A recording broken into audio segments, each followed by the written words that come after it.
Fala galera, está começando mais um Resenha com Clubismo, hoje com um elenco um pouquinho reduzido. Estou aqui com Marcos Veloso e Pedro Rocha. Estamos aqui diretamente do YouTube do Futebol na Veia para discutir vários assuntos aí em torno do futebol, várias polêmicas, muita coisa que aconteceu ao longo da semana e algumas coisas que ainda irão acontecer.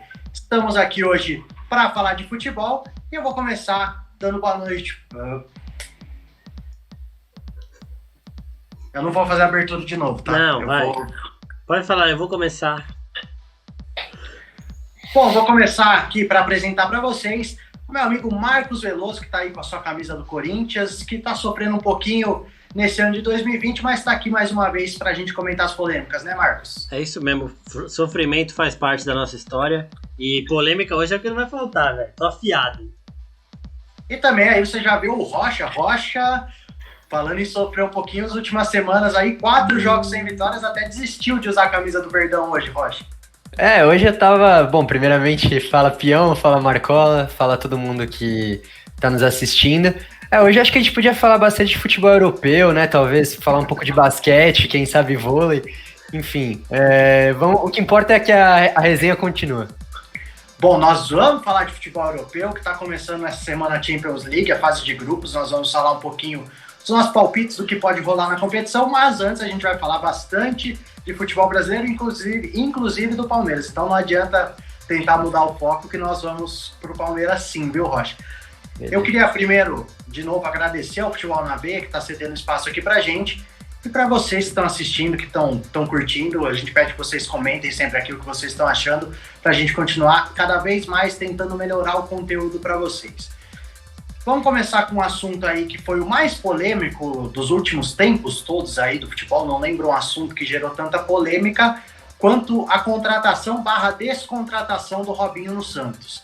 A gente já falou bastante disso na semana passada, inclusive lá no nosso canal do YouTube, você procura Resenha com Clubismo no canal, você acha o nosso vídeo, tem um vídeo bem legal da gente discutindo a situação do Robinho. Na época ainda era mantida, a gente gravou semana passada, o Santos não tinha voltado atrás, ninguém tinha se posicionado muito ainda, mas a gente já tinha discutido essa situação do Robinho. E a gente, lógico, vários desdobramentos, a gente vai voltar um pouquinho nesse assunto para dar uma comentada e uma atualizada na situação. Como todo mundo sabe, o Santos acabou desistindo da contratação, o Conselho votou e o Santos votou atrás, soltou uma nota aqui em comum acordo com o atleta para que ele possa resolver sua situação diante da justiça italiana. O Robinho, que é condenado pela justiça italiana por um caso de estupro, né? E além dessa... Cuidado, porque a advogada do Robinho tá andando processar todo mundo aí que fala condenado. Tem que deixar bem claro, condenado em primeira instância cabe recurso, isso, porque não deixa de ser condenado, né? Só que a gente tem que tomar cuidado porque ela deu a louca. Ela deu a louca aí, saiu ameaçando o jornalista a rodo, ao invés de aconselhar o cliente dela a falar menos besteira online. Pode continuar. E falando... Exatamente que eu ia entrar agora, falar besteira online. O Robinho, além de toda a situação envolvendo o Santos, diversas declarações foram divulgadas do Robinho ao longo da semana, com ele meio que menosprezando a situação, menosprezando o caso, como se não tivesse nada errado, como se fosse culpa da moça, que já é comum a gente ver acontecer, e também depois que tudo aconteceu, o próprio Robinho falando que as coisas estão tranquilas. É um fato ainda que a gente precisa analisar com cuidado, mas eu vou dar minha opinião com relação à contratação / descontratação. Falei semana passada que eu não concordava com a contratação, achei que o Santos errou, acho que o Santos acertou em descontratar o Robinho.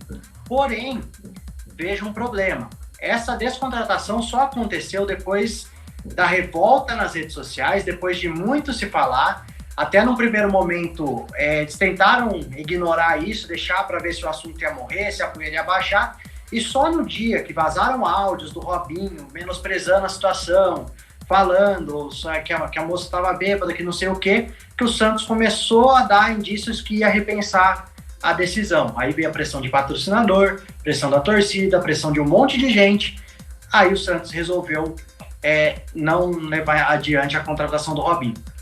Acho realmente que o Santos acertou em não contratar, mas vejo que acabou sendo pelos motivos errados, só por conta de uma pressão. e não por conta de uma própria, vamos dizer, uma coerência do Santos em falar, não pega bem, a gente acha que não pega bem. Não, foi porque os outros acharam que não era legal a contratação do Robinho naquele momento. Então, aí fica a situação. Para vocês acham que foi só por conta dessa pressão, ou o Santos realmente repensou melhor, ou foi as duas coisas juntas? O que vocês acham dessa situação? Eu tô com o Pião, cara. Acho que você falou muito bem. Eu também não tô muito afim de me alongar muito nesse assunto, porque, como você bem citou, tem um vídeo nosso já lá no canal Resenha com Clubismo falando bastante desse caso. Mas acho que o que você pontuou perfeitamente. Acho que no fim dessa história é antes tarde do que nunca, né? O Santos desfazer essa contratação, mas nessa história todo mundo saiu perdendo. O Robinho saiu perdendo porque cada declaração que ele deu, as coisas se tornaram ainda piores, e o Santos saiu perdendo demais nessa situação. Como você falou, teve briga de patrocínio, teve muito fififi nas redes sociais, e eu acho que eles deixaram de contratar por causa dessa movimentação que surgiu na internet, não porque eles estavam convictos que era a melhor decisão a ser feita. Então eu acho que, numa maneira geral, todo mundo saiu perdendo nisso aí. Marcola, você acha também que a questão do Robinho não ter sido contratado do Santos foi só por conta dessa pressão? Eu acho que é pior ainda, quando a pressão online no Twitter já estava rolando, estava muito intensa, o Santos soltou uma nota desastrosa falando da cultura do cancelamento, que qualquer pessoa pode ser cancelada por pouca coisa, né? É isso que eles quiseram dizer ali naquela nota desastrosa apoiando o Robinho. Ali o movimento no Twitter já estava bem intenso. O Santos só voltou atrás quando começou a pesar no bolso deles, quando os patrocinadores começaram a retirar o apoio. Quando ele viu que nenhum patrocinador estava comprando essa briga deles. A própria Philco, que é a principal, na hora que ela soltou ali, falou, a gente não apoia, a gente vai romper, o Santos voltou atrás. Então, ele deu mais uma prova daquilo que eu havia falado já semana passada. Todas as ações de marketing do clube pró-movimentos feministas, diversos movimentos feministas, são todas só para inglês ver, né, como a gente fala. Eles não têm a mínima vontade de fazer aquilo porque eles acreditam naquilo, e todo esse apoio que eles deram ao Robinho só mostrou isso, só reforçou isso. E também, com relação às entrevistas dele, além de áudios vazados, ele deu entrevista... Tá um problema no áudio? Não, tá. Pra mim tá... Além de áudios vazados, ele deu entrevistas menosprezando a situação pro Benja, aqui com o Benja, ele falou da situação... ele deu algumas entrevistas também falando, infelizmente existe o movimento feminista, então, infelizmente tem alguém pra me lembrar que eu fiz merda, basicamente isso que ele tava falando, né? Porque Exato. Ele preferia ficar no anonimato. E também com relação à postura da própria advogada dele, que ao invés de ficar ali mantendo o que ela deveria fazer, ela começou a ligar em diversos programas esportivos ameaçando os jornalistas que falam que o Robinho é um condenado por estupro. Eu vou repetir aqui, ele é um condenado por estupro em primeira instância, cabe recurso, mas ele foi condenado por estupro na Itália. Então, como o Flávio Gomes disse também na Fox Sport, não tem outra palavra para descrever isso. Ele foi condenado em primeira instância e cabe recurso. Eu vou falar isso todas as vezes para ela não dar louca aqui também. Mas eu acho que é isso. O Santos teve a chance de romper quando viu que ninguém tinha esquecido disso. Não deveria nem ter ido atrás, mas soltou uma nota reforçando e apoiando o atleta. Depois começou a perder patrocínio, começou a pesar no bolso de maneira mais forte, né? Aí sim eles voltaram atrás, e eu acho até que veio do próprio Robinho, que o Santos não faria isso, mas o Robinho viu que estava atrapalhando demais o clube que ele aparentemente ama, né? E aí ele falou, não, deixa eu dar uma segurada aqui, resolver e depois eu vou.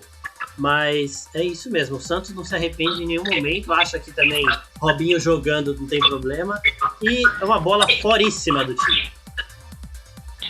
Enfim, então só pra gente finalizar, Robinho, como a gente já reforçou, vou falar mais uma vez, se você quer saber mais da nossa opinião sobre essa ação do Santos em tentar contratar o Robinho, tá lá no nosso vídeo, no nosso canal, tem um vídeo lá com cerca de 20 minutos da gente discutindo a situação do Robinho, mas só pra gente passar dar um ponto final na história, o Santos anunciou a contratação, veio a pressão do público, veio a pressão dos torcedores, do Santos e de outros clubes, veio a pressão dos patrocinadores, o Santos soltou a nota que, em comum acordo com o atleta, estaria suspendendo a contratação, anulando o contrato que seria assinado, para que o Robinho pudesse resolver a situação diante da justiça. E é o que a gente espera nesse momento, independente de qual seja o desfecho, se o Robinho errou, se ele vai conseguir provar sua inocência no fim, a primeira coisa que a gente espera é que termine de provar, de fazer o que tem que fazer perante a justiça. Quando a justiça falar que tá tudo certo, que acabou a história, aí beleza, aí pode contratar o Santos, Corinthians, São Paulo, Palmeiras, quem quiser.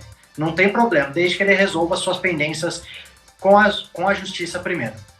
Só uma coisinha antes também, essa situação toda gerou um movimento no Twitter que era o Levanta o Robinho. Tipo, eram os torcedores dos times ali pedindo para os seus jogadores mais violentos darem a chegada no Robinho em campo. Eu queria saber de vocês, quem vocês escolheriam aí para levantar o Robinho? O Felipe Melo, né? Fácil. E você, João Pedro? Não, eu acho o Felipe Melo uma boa. Não, São Paulo, você. Não, o Fagner do Corinthians. Não, Fagner é claro. Tem vários jogadores.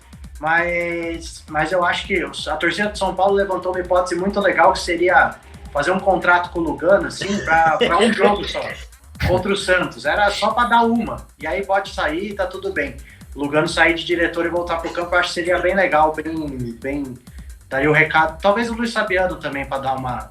Vixe, seria legal também. Mas enfim, passamos a régua nesse assunto do Robinho, né? Vamos mudando de página. Se tiver mais desdobramentos para frente, talvez algum dia a gente volte com essa discussão aqui. Mas vamos falar um pouquinho da seleção brasileira, né? Semana passada foram os 2 primeiros jogos das eliminatórias, o Brasil ganhou os 2, ganhou com tranquilidade da Bolívia, o que era esperado, e fora de casa num jogo importante, assim, um jogo um pouquinho dos mais complicados, venceu o Peru, num jogo um pouquinho esquisito, que o Brasil saiu atrás, empatou, tomou de novo, e aí contou com o Neymar com 3 gols, hat-trick. O Neymar agora segundo maior artilheiro da história da seleção brasileira, o que muita gente menospreza, mas é um feito absurdo para um cara como o Neymar ter feito isso. O cara passou Ronaldo, Romário, Rivaldo. Olha quantos nomes o Neymar vai deixando para trás, e muita gente fala, é só gol em amistoso, só gol contra a seleção fraca. Os outros também fizeram quantos jogos amistosos, quantos jogos contra as seleções mais fracas, e tem os números, e ninguém questiona a grandiosidade do Ronaldo, do Romário, Rivaldo, entre outros nomes. E o Neymar agora só atrás do Pelé. Mas, além do Neymar, e a gente pode até usar o exemplo do Neymar para o questionamento. Essas eliminatórias da América do Sul para a Copa do Mundo valem como parâmetro para a seleção brasileira medir a qualidade? O que fica a impressão é que muitas vezes não.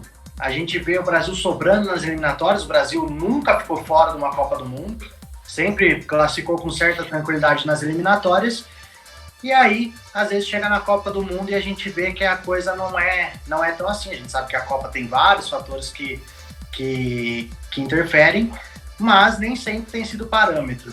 Vocês acham que um pouco da dificuldade que os times, não só o Brasil, mas como a Argentina, Uruguai, às vezes a Colômbia, o Chile, que fazem boas eliminatórias, chegam na Copa do Mundo e não conseguem manter o mesmo nível, porque é muito grande a diferença para a Europa, principalmente?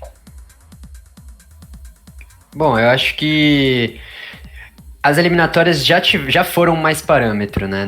Se não me engano, na Copa de 2010, Copa de 2014, talvez até a Copa de 2006, eu enxergava as seleções aqui na América do Sul fortes, né? Tanto que a gente já viu feitos importantes, né, dos países daqui. A Argentina, querendo ou não, chegou numa final de Copa recentemente. O Uruguai já andou aprontando. Mano, meu áudio tá ruim, eu acho, né? Aqui tá normal. Aqui tá normal? Acho que só tá dando um equinho só, mas nada de... Tá. O Uruguai a gente já viu fazendo boas partidas também na Copa. O Chile também, igualmente. Enfim, Colômbia já teve agora a Copa de 2014 que o Rames brilhou, né? Então, eu acho que tem que tomar um pouco de cuidado quando a gente fala isso. Eu acredito que são jogos importantes para a seleção brasileira, mas especificamente nessas eliminatórias eu não estou conseguindo enxergar os países sul-americanos muito fortes. Então, eu acho que o Brasil tem que fazer essa obrigação, como fez contra a Bolívia, como fez contra o Peru, que é jogar jogar bem, jogar pra frente, fazer os gols, vencer os jogos, e aí é óbvio, depois mais pra frente a gente vê como que vai ser na Copa, né? E antes, só para passar para o Marcos, eu já vou aproveitar para soltar aqui o assunto, né? Pessoas já reclamavam disso antes, que você tem uma eliminatória mais fraca e havia dificuldade de jogar contra as equipes europeias por conta de agenda, de calendário e um monte de coisa. A gente sabe que muitos jogadores das eliminatórias atuam nas principais ligas europeias, jogam contra a maioria dos jogadores da seleção e com a maioria dos jogadores das seleções da Europa, mas é diferente você colocar todo mundo junto para fazer treino. E com a criação da Liga das Nações da Europa, ficou ainda mais difícil você encaixar esses amistosos, inclusive a UEFA mesmo já deu declarações que a ideia é essa, treinem entre eles e o resto a gente deixa para a Copa do Mundo. E com isso acaba ficando ruim, porque o Brasil dificilmente vai jogar contra uma Inglaterra, contra uma França, contra uma Alemanha, contra uma Itália, Holanda, Espanha, que são times que podem dar uma ideia melhor de qual nível a seleção brasileira, a seleção argentina estão. Isso interfere mesmo, né, Marcos? Você até comentou um pouquinho sobre isso antes do programa, né? Então, para a UEFA é interessante você isolar as suas seleções, porque você tem as melhores seleções do mundo.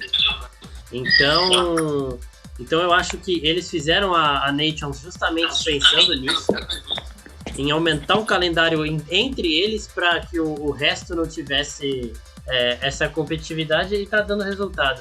O Rocha estava falando das seleções sul-americanas aqui. Acho que em 2010 o Paraguai foi o que mais chegou perto de eliminar a Espanha, foi pros pênaltis.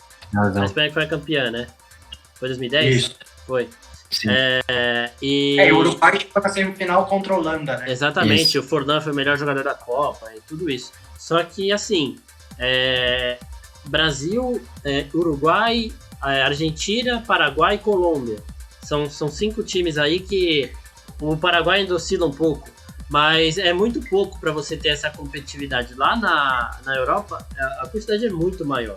Sabe, seleções medianas, tipo a Suécia é uma seleção mediana que rende um treinamento para a Inglaterra, para a Espanha, para a Alemanha, que o Brasil não tem, com o Paraguai, por exemplo, que é uma das mais fortes aqui.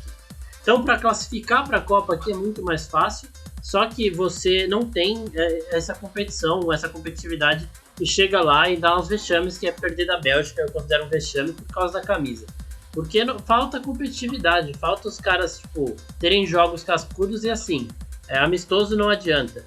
Amistoso, ninguém vai jogar tudo em amistoso. Então eu acho que a Conmebol tinha que se mexer, conversar com algumas outras federações aí pelo Asiática, por exemplo, africana, que são algumas fortes também, e fazer alguma competição também nos moldes da Liga das Nações para ter mais treinamento para os times de fora da Europa.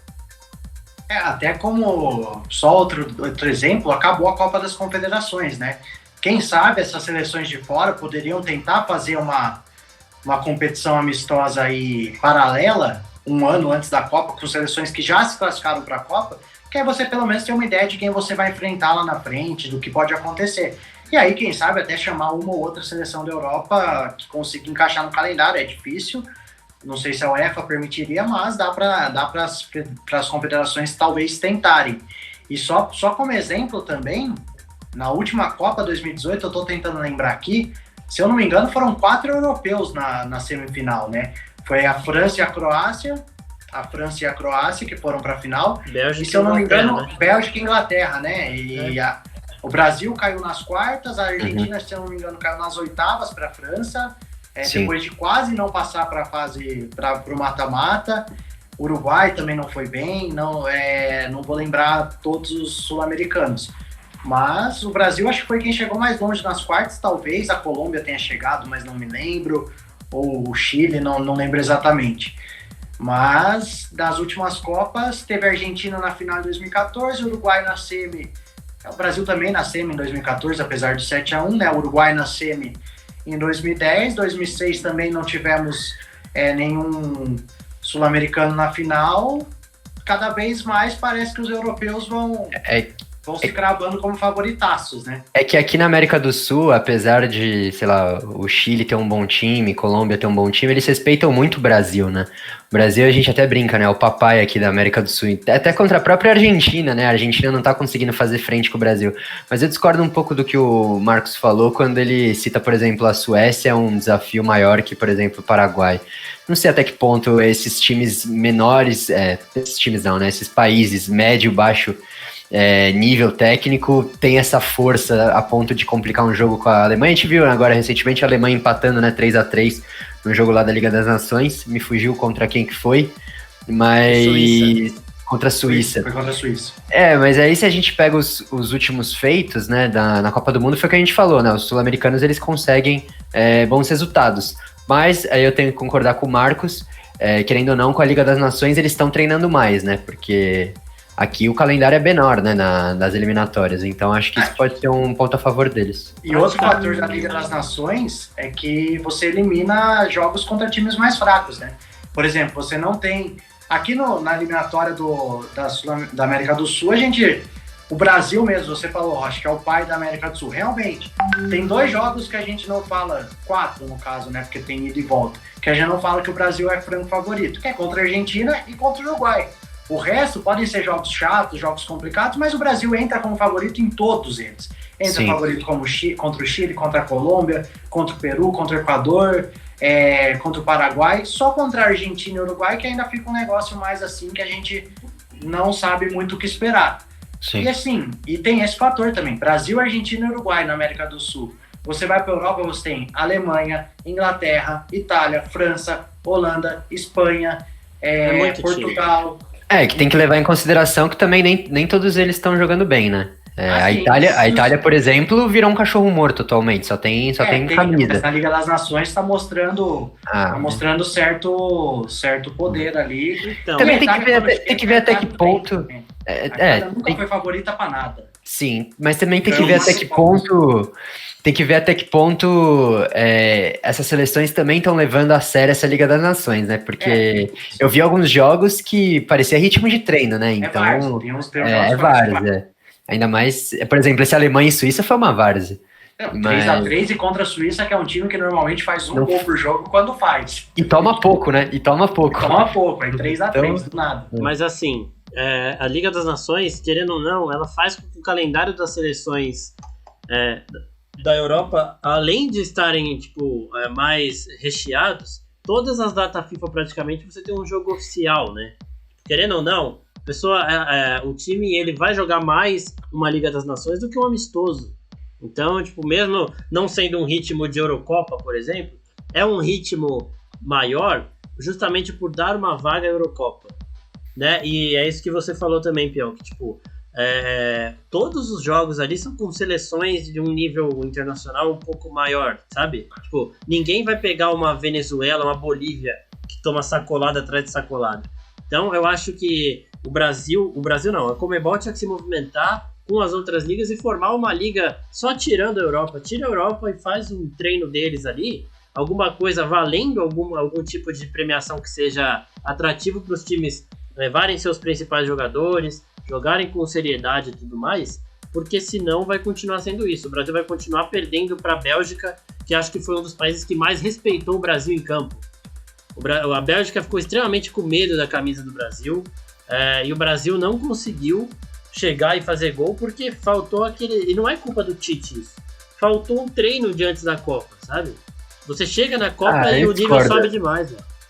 Eu discordo um pouco, Marcos, porque...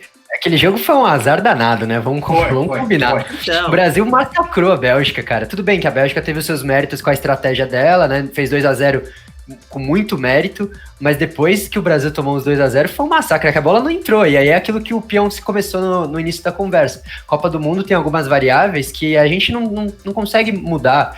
São 8 jogos e mata-mata. Pode ser um dia que um jogador vai entrar com dor de barriga, não vai jogar nada, o time vai cair fora. Pode ser outro que vai ter uma falha e vai acontecer de cair fora, e vai acontecer desse dia que a bola não entrou de jeito nenhum. Tanto que contra a Bélgica, se a gente for ver, tomou 2 gols em falhas, né? Teve o gol contra do Fernandinho depois. o segundo gol que muita gente questiona até hoje. O Courtois fez sei lá quantas defesas, teve o gol que o Renato Augusto acabou perdendo. Eu vejo esse gol até hoje, quando eu fecho o olho. E assim, foi 2-1, mas como eu acho que poderia ter sido 3-2, 4, 5-2 pro Brasil. Mas recentemente... Por isso que eu falei que eles respeitaram demais o Brasil. Eu não sei, faltou alguma, sei lá, velho, mais copeiro ali. Não falta no Brasil jogador copeiro, mas é de faltou. E recentemente foi até engraçado, porque eu vi os melhores momentos de novo desse jogo e eu não lembrava que tinha sido tão massacre. Na minha cabeça tinha sido, que vexame, né? A gente perdeu da Bélgica. Mas tudo bem, pode ter sido um mini vexame, mas o Brasil fez pra vencer o jogo. É que acabou não dando certo. Fez. Enfim, gente, tem muito tempo ainda pra Copa do Mundo. A Copa do Mundo vai ser no final de 2022. Tem mais de 2 anos, as eliminatórias só começaram. Na Europa ainda nem temos eliminatórias, né? Então, assim, torcer para o Brasil aproveitar da melhor forma que puder as eliminatórias, as datas para amistosos, e aí na Copa do Mundo que todo mundo esteja inspirado e a gente vê o que acontece. Até lá muita coisa muda, pode surgir muito jogador, pode ser que jogador que não está bem hoje acabe estourando e quem está bem hoje afunde até lá, então Maluco. Não dá nem para... O herói do Hexa vai ser o Richarlison. Pode ser. Tô afirmando isso aqui. Porque, mano, é uma aposta, mas não é uma aposta tão absurda. O que ele demonstra em campo é o que a gente às vezes sente um pouco de falta em alguns outros jogadores de tipo, mano, eu tô representando a seleção brasileira, eu tenho que dar tudo aqui, sabe? Tipo, ele divide bola, tipo, quase perdida. Ele até confirmou ali, revelou que tipo, nem sentiu tanta dor assim no lance do Everton lá, mas pediu pra sair pra não se complicar depois e poder ficar fora da seleção. Então ele é um jogador ali, acho que mais do que qualquer outro, que tipo, respeita a camisa que ele tá vestindo, sabe?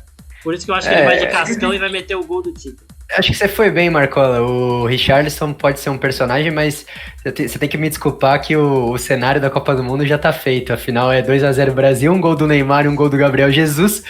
E a gente vai lá no Limão comemorar. Um abraço pro Matheus Pinheiro, que aí ele vai ter que engolir Neymar e Gabriel Jesus. Mano, e olha, se o Neymar jogar na Copa, pode ter seleção que for. Se ele quiser ganhar a Copa, ele ganha, tranquilo. Não, tranquilo não, mas tem chance. Não, tranquilo não. Mas em adulto nem we trust. É isso mesmo. É que as pessoas questionam tanto ele, mas se ele quiser, não tô comparando, mas se ele quiser fazer o que Ronaldo e Rivaldo fizeram em 2002, por exemplo, ele tem condição para isso sim. Tem companheiros pra tanto também. E o Marcos falou do Richarlison, inclusive a gente vai ligar pro Richarlison, porque o Neymar vazou o número dele lá. A gente vai dar aquela ligadinha pra falar pro Richarlison, galera tá falando que você vai decidir a Copa, então tá ouvindo. O cara é monstro demais. Tá avisado. É bom, e o volante da seleção brasileira em 2022 vai ser o Xavier. Prossegue.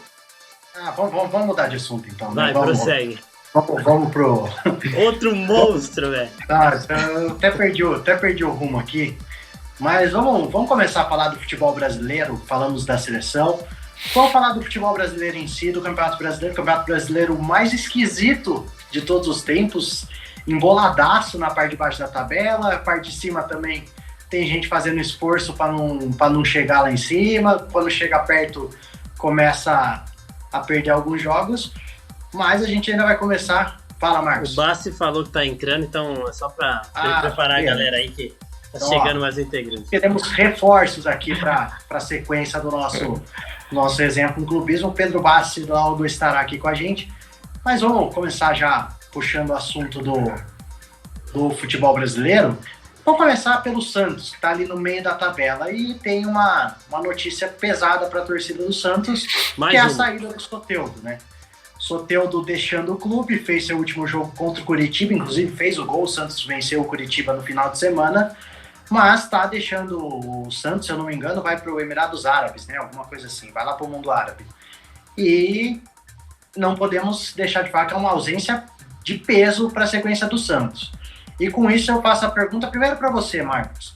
A saída do Soteldo do Santos muda o patamar do time para baixo ou vai ter que esperar um pouquinho para a gente cravar isso? Eu acho assim, o Santos tem um time bem arrumadinho, encaixadinho, Só que o Soteldo, ele é peça-chave. Toda vez que a gente falava do Santos aqui, a gente falava que Marinho e Soteldo são as válvulas de escape, um de cada lado, e tipo, eles impõem um ritmo extremo e é muito difícil de ser marcado. O Soteldo, principalmente, ele tem uma habilidade ali que tipo, poucos têm no futebol brasileiro. Inclusive, por conta disso, que o Sampaoli tinha pedido ele no Atlético e tudo mais. Então ele era peça-chave, sim, do esquema do Santos, que deveria ter feito uma força para segurar, até por conta da situação de, tipo, não ter grandes jogadores para contratar já no Brasileiro, porque a maioria já fez os 7 jogos. Então, e até porque tá muito perigoso o campeonato, né? Tá muito nivelado. Eu acho que o Santos perde muito em vendê-lo, e eu acho que ele perde muito em ir pra... Tipo, ele vai ganhar muito dinheiro lá na Arábia. Mas ele é um jogador com potencial de Europa, então eu acho que ele poderia, assim, conseguir mercado na Europa. E também perde muito, mas para ele tá sendo positivo, né? Antes de passar pro Rocha, eu acho que o Santos perde sim, porque como o Marcos falou muito bem, é um time encaixado, é um time organizado, que o Cuca deu jeito nas coisas, mas que na hora do vamos ver depende muito do brilho individual. Não tem um timaço, não tem um elenco tão forte, tão renomado, e quem trazia esse brilho individual era o Soteldo, juntamente com o Marinho, obviamente, o Marinho até mais. Mas, por exemplo, se o Marinho não tá bem num jogo ou não pode jogar o jogo por algum motivo, o Soteldo podia ser o outro cara para desequilibrar. O Santos tem esse jogador? Não sei, não vejo, além do Marinho, mais ninguém que tenha o potencial para dividir com o Marinho essa responsabilidade de decidir. Talvez surja alguém da base aí do Santos, como já surgiram tantos nomes que ajudaram. Tem garotos lá no Santos, por exemplo, Caio Jorge, que de vez em quando entra e tem feito até boas partidas, mas ainda no nível do Soteldo não vejo. O Santos pode ser que apareça alguém estourando, ou que o Santos até traga alguém, né? Tirando a questão extra-campo, talvez o Robinho pudesse ser esse jogador, mas não vai ser mais assunto. Mas fica só o Marinho, né, para decidir. O Santos hoje, para mim, é um time comum, e agora com só um e não mais 2 atletas que podem fazer a diferença. Então, na minha opinião, por isso o Santos cai sim um pouquinho de patamar, e a gente até discutiu acho que há 2 semanas aqui, se o Santos poderia ser um time para brigar lá em cima da tabela ou se ia ficar naquela meiuca, e agora, para mim, não tem dúvida, o Santos fica do meio da tabela. Pode acontecer alguma coisa do Santos beliscar ali um G6, G7? Pode, não dá para falar que não. Mas hoje, agora ainda mais, a realidade do Santos é o meio de tabela. Rocha, você acha que é por aí mesmo? O Santos perde demais pro Soteldo, vai conseguir repor, ou a organização do time do Cuca, o coletivo do Santos, acaba valendo mais? Eu acho que concordo totalmente, 100% com o que vocês dois falaram. Acho que o Santos perde demais sem o Soteldo. Foi o que a gente comentou, né, nos últimos programas. Era um Santos bem organizado pelo Cuca, mas que na hora do vamos ver precisava muito do talento individual, a hora do Marinho, a hora do Soteldo, e a partir do momento que ele perde o Soteldo, o Marinho fica sobrecarregado. Eu não vejo ninguém no elenco do Santos à altura para substituir o Soteldo, que não vinha tão bem. É importante a gente ressaltar isso. Fez um gol contra o Coritiba, mas também não vinha jogando muito bem. Mas acho que os dois acabam perdendo nessa situação. Como o Marcos disse, o Soteldo, né, por ir lá na Arábia. Óbvio que quem tá perdendo é a gente, né, porque ele vai encher o bolso de dinheiro. Mas o Santos também perde bastante. E o Cuca quem vai ficar com essa bucha, né, porque com certeza o nível técnico do Santos vai cair. E é ele que no fim das contas vai acabar sendo culpado. Só um detalhe interessante, né? Uma triste realidade, porque o Santos não vendeu apenas, vou vender o Soteldo porque foi uma boa proposta. Vendeu por necessidade, né? Passa por uma situação difícil financeiramente, deve dinheiro, inclusive, lá pro Huachipato do Chile, e essa venda vai acabar equilibrando as coisas. Então eu não imagino que o Santos vá no mercado contratar, até porque aqui do Brasil não dá para trazer ninguém, né? Já que já completaram 7 jogos, e acho muito difícil trazer alguém da Europa. Então eu acho que o Santos perde muito com isso aí. Realmente, como o Marcos disse, o Soteldo é um jogador de muita qualidade, que se pegasse uma boa fase, poderia até pegar um time de segundo escalão da Europa ali, não vejo no primeiro escalão, mas... O Bernard tá no Everton, né? Exatamente, é isso que eu tava pensando, o Bernard e Everton. O Soteldo é muito mais jogador. Ou sei lá, um Sevilha, esses times aí da Espanha que gostam de jogadores sul-americanos. Quem sabe o Soteldo pudesse, e ainda pode ir para a Arábia, ficar um ano lá. Quantos jogadores já fizeram isso? vão lá, ficam um ano ganhando rios de dinheiro, volta até para América do Sul ou para o Brasil, ou sei lá, para um time da Argentina, faz uma boa temporada e acaba indo para a Europa. Bom, vocês já estão vendo aí o Bassi na nossa tela, acabou chegando um pouquinho atrasado, mas está aqui para nossa discussão. E já que o Bassi chegou com a sua bandeira do Corinthians ao fundo, vamos falar então do Corinthians. O Corinthians vive uma situação delicadíssima no Campeonato Brasileiro, chegou a entrar na zona de rebaixamento, trouxe o Wagner Mancini, ganhou na estreia do Wagner Mancini contra Marcos, me lembra? Atlético Paranaense. Atlético Paranaense. Num jogo, os dois corintianos aí, o palmeirense que teve que falar o jogo, vocês estão sabendo legal. Eu tava secando. Mas ganhou naquele jogo que o Corinthians até sofreu um pouquinho, mas conseguiu a vitória no final. Um pouquinho? Com o goleiro... Walter. Tava com o Wagner na cabeça, mas eu falei, não é Wagner, eu tava tentando lembrar. O Walter fazendo uma grande partida. Foi o melhor jogo de um goleiro no Campeonato Brasileiro, disparado. Várias defesas, muitas defesas, salvando o Corinthians ganhou um jogo fora, que era um resultado que dava uma moral, e aí veio o Flamengo. E com o Flamengo veio o atropelo, 5-1 pro Flamengo em Itaquera, na Arena Neoquímica, né? Pior derrota do Corinthians desde a inauguração da Arena em 2014, pior derrota em casa. Com a derrota para o Flamengo, o Corinthians continua numa situação delicada, não entrou na zona de rebaixamento, né? Por conta de outros resultados, mas o que mais chamou a atenção depois do jogo foi a declaração do Cássio, né? O Cássio, ídolo da torcida corintiana, com uma história que não tem como se discutir de tudo que ele fez, tudo que ele ganhou, levou o Corinthians ao tão sonhado título da Libertadores, levou o Corinthians ao primeiro e único campeonato mundial. Mas ontem falou, se eu estiver atrapalhando, é melhor eu sair do Corinthians.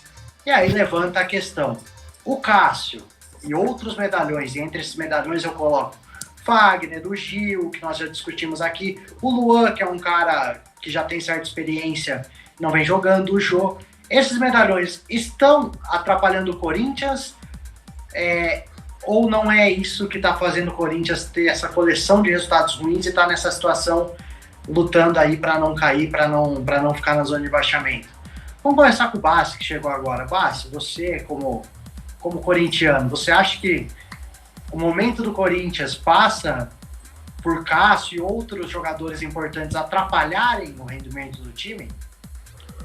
Boa noite, galera. Mais uma vez aqui na bancada com essa galera incrível. Agradecer mais uma vez o Futebol na Veia, me desculpar pelo um pouquinho do atraso, mas enfim, falando de Corinthians, eu acho que é uma fase que já vem desde o ano passado, um futebol muito ruim. Esse ano as coisas pareciam que iam melhorar e não melhoraram, tanto é que agora a gente está brigando lá na parte de baixo da tabela. Eu acho que atrapalhar é uma palavra meio forte. Eu acho que cabe sim a esses medalhões, ao Cássio, ao Fagner, ao Gil, ao próprio Jô, chamarem mais a responsabilidade. Enfim, tem que dar um chacoalhão nesse time. Não são só eles que não estão desempenhando um bom futebol. Eu acho que é o time no geral. Eu acho que a filosofia de jogo não se encaixa com o padrão Corinthians de ser, aquele padrão que a gente está acostumado, daquele time que sabe se defender bem sem a bola e que quando tem a bola, por mais que tenham poucas chances de gol, pelo menos antigamente sabia converter em gol. Mas no ano passado e nesse ano as coisas não vêm acontecendo da forma que a gente gostaria. E acho que cabe sim a esses medalhões, a esses grandes ídolos do Corinthians, o Cássio, um dos maiores, chamar um pouquinho mais essa responsabilidade para voltar a dar alegria ao torcedor. É uma pena, falando do Cássio agora, é uma pena a gente ter o Walter na reserva, que é um grande goleiro. Se você ver aí, o Walter acho que tá quase 10 anos no clube, um pouco menos. E sempre quando ele entra a gente destaca, a gente sabe do potencial do Walter, sempre entra bem nos jogos, e eu acho que nessa ocasião ele merecia mais uma oportunidade. Ontem a zaga do Corinthians parecia uma peneira. De repente o Walter poderia ter ajudado o Corinthians a não sofrer tantos gols. Mas eu acho que agora é bola para frente, vida que segue, tem o próximo jogo agora. Então acho que essa derrota, essa goleada que a gente tomou para o Flamengo vai servir de lição. Eu acho que o Wagner Mancini está chegando agora. No primeiro jogo conseguiu os 3 pontos, no estilo Corinthians de ser. Então agora é aguardar, continuar trabalhando e vamos ver como é que vão sair os próximos jogos do Corinthians. Eu vou um pouco na linha que você falou, Bassi, da questão dos medalhões. Eu não acho que atrapalhe. É fato que Cássio não faz uma boa temporada, falhou já diversas vezes. É fato que o Gil também não vem bem, que o Fagner não vem tão bem, que o Jô não marca, sei lá quanto tempo o Jô não marca um gol e vem tendo, não voltou bem da China, né? O Jô voltou, mas foi repatriado pelo Corinthians após a pandemia e não voltou bem. Só contra o Palmeiras ele jogou bem. Só contra o Palmeiras, realmente. E outros jogadores que não vêm rendendo. Se a gente começar a listar aqui, fala quase o time inteiro do Corinthians que não está rendendo, né? Poucos jogadores estão conseguindo atuar bem no time do Corinthians. Mas os medalhões, eu acho que não, se a gente levar a questão campo, não estão bem. Mas eles podem ter um papel importante nessa briga do Corinthians aí, porque ao contrário do que, por exemplo, a gente viu no Cruzeiro ano passado, dos medalhões serem Thiago Neves, Robinho e outros jogadores que não estavam tão em sintonia com o elenco e acabaram até atrapalhando ainda mais as coisas, no Corinthians eu vejo o Cássio, o Gil, Jô, Fagner como jogadores que mesmo não estando bem em campo e talvez nem jogando, às vezes o Cássio não precisa jogar o campeonato, mas de estar ali, exercer o papel de liderança, de chamar a responsabilidade. Por exemplo, eu acho que a entrevista que ele dá ontem, que ele dá depois do jogo contra o Flamengo, muito legal. Dele chegar e bater no peito e falar, se o problema for eu saio. Tipo, ele não tá falando que ele é o problema ou que não sei o quê, mas ele se coloca como escudo para os outros atletas. Ele traz a pressão para ele porque ele sabe que ele consegue lidar com isso. Assim como eu acho que o Jô pode fazer, que o Gil pode fazer. O Fagner também, apesar do Fagner não ter tanto esse perfil que o Gil pode ter, que o Jô pode ter, mas eu acho que eles podem, talvez não ajudar tanto em campo, mas fora de campo eles podem ajudar muito, até porque a gente tem o Wagner Mancini chegando, que a gente conversou nisso na semana passada, né, no programa da semana passada, se o Wagner Mancini era o nome certo ou não, e eles podem ajudar o próprio Wagner Mancini a manter as coisas na linha para que o Corinthians possa fugir e não sofrer tanto até o final do campeonato. Rocha, você já viu o Palmeiras passar por essa situação, inclusive com medalhões no elenco, e a gente já viu tantos outros clubes grandes do Brasil passarem por esses momentos delicados. E muitas vezes esses jogadores, tem jogador experiente que acaba atrapalhando por não saber como lidar, mas tem jogador experiente que ajuda. No caso dos nomes do Corinthians, você acha que eles estão lá mais para assumir essa responsabilidade de tentar ajudar, ou vai acabar uma hora de insistir no Cássio, nesses jogadores, pela identificação que tem, pode pesar contra o Corinthians nessa luta contra o rebaixamento? Eu acho que você falou bem, Pio, eu concordo com muito do que você disse. Eu não acho que atrapalha, eu acho que são jogadores comprometidos com o time, comprometidos com o Corinthians, mas não vivem uma boa fase. Muito pelo Corinthians estar na zona de rebaixamento, não agora, né, mas brigando para sair lá de baixo, é porque esses medalhões não estão desempenhando o futebol que se espera, né? O que pelo menos a gente já viu jogando. Mas é complicado falar que atrapalha, porque também se olhar o elenco do Corinthians, nenhum jogador do banco é capaz de substituir à altura esses medalhões, mesmo em má fase. Você olha na lateral direita, Fagner é titular absoluto, não vem muito bem, mas é titular absoluto. O Gil na zaga, se sair, acho que a coisa pode ficar ainda pior. O Jô na frente, eu não vejo o Bozelli como um jogador à altura para substituir o Jô.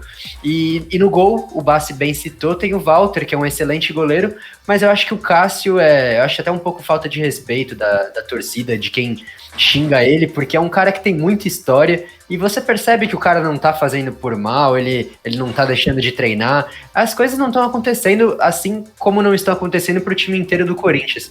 Então eu acho que a galera tem que tomar um pouco de cuidado, eu acho que não é esse caça às bruxas, né, que a gente chama, não é por aí, não é culpa do Cássio, não é culpa do Fagner, acho que o buraco é mais embaixo, que o Corinthians tem que tomar cuidado.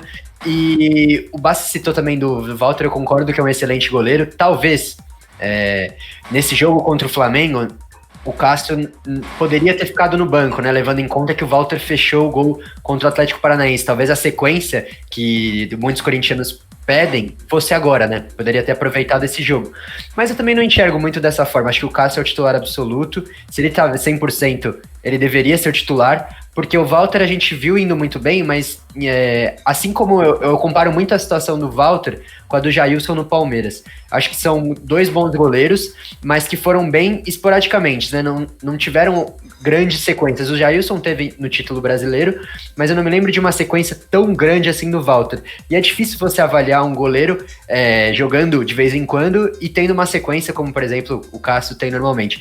São coisas diferentes, né? Então a gente também tem que tomar cuidado um pouco com isso. Eu acho que o Cássio tá vivendo uma fase ruim, mas a qualquer momento pode ser o Cássio que todos esperam e o Corinthians precisa disso. Marcos, para passar para você, eu vou fazer uma pergunta um pouquinho diferente. Como que você, como torcedor do Corinthians, recebeu essa declaração do Cássio? Você achou que foi mais um desistindo, falando, os problemas sou eu, me mando embora mesmo, porque já fiz o que tinha que fazer aqui, ou foi mais no sentido de ir como escudo do resto do elenco, aproveitando a história que ele tem no Corinthians para trazer esse peso para ele? Você, como corintiano, recebeu isso de qual forma?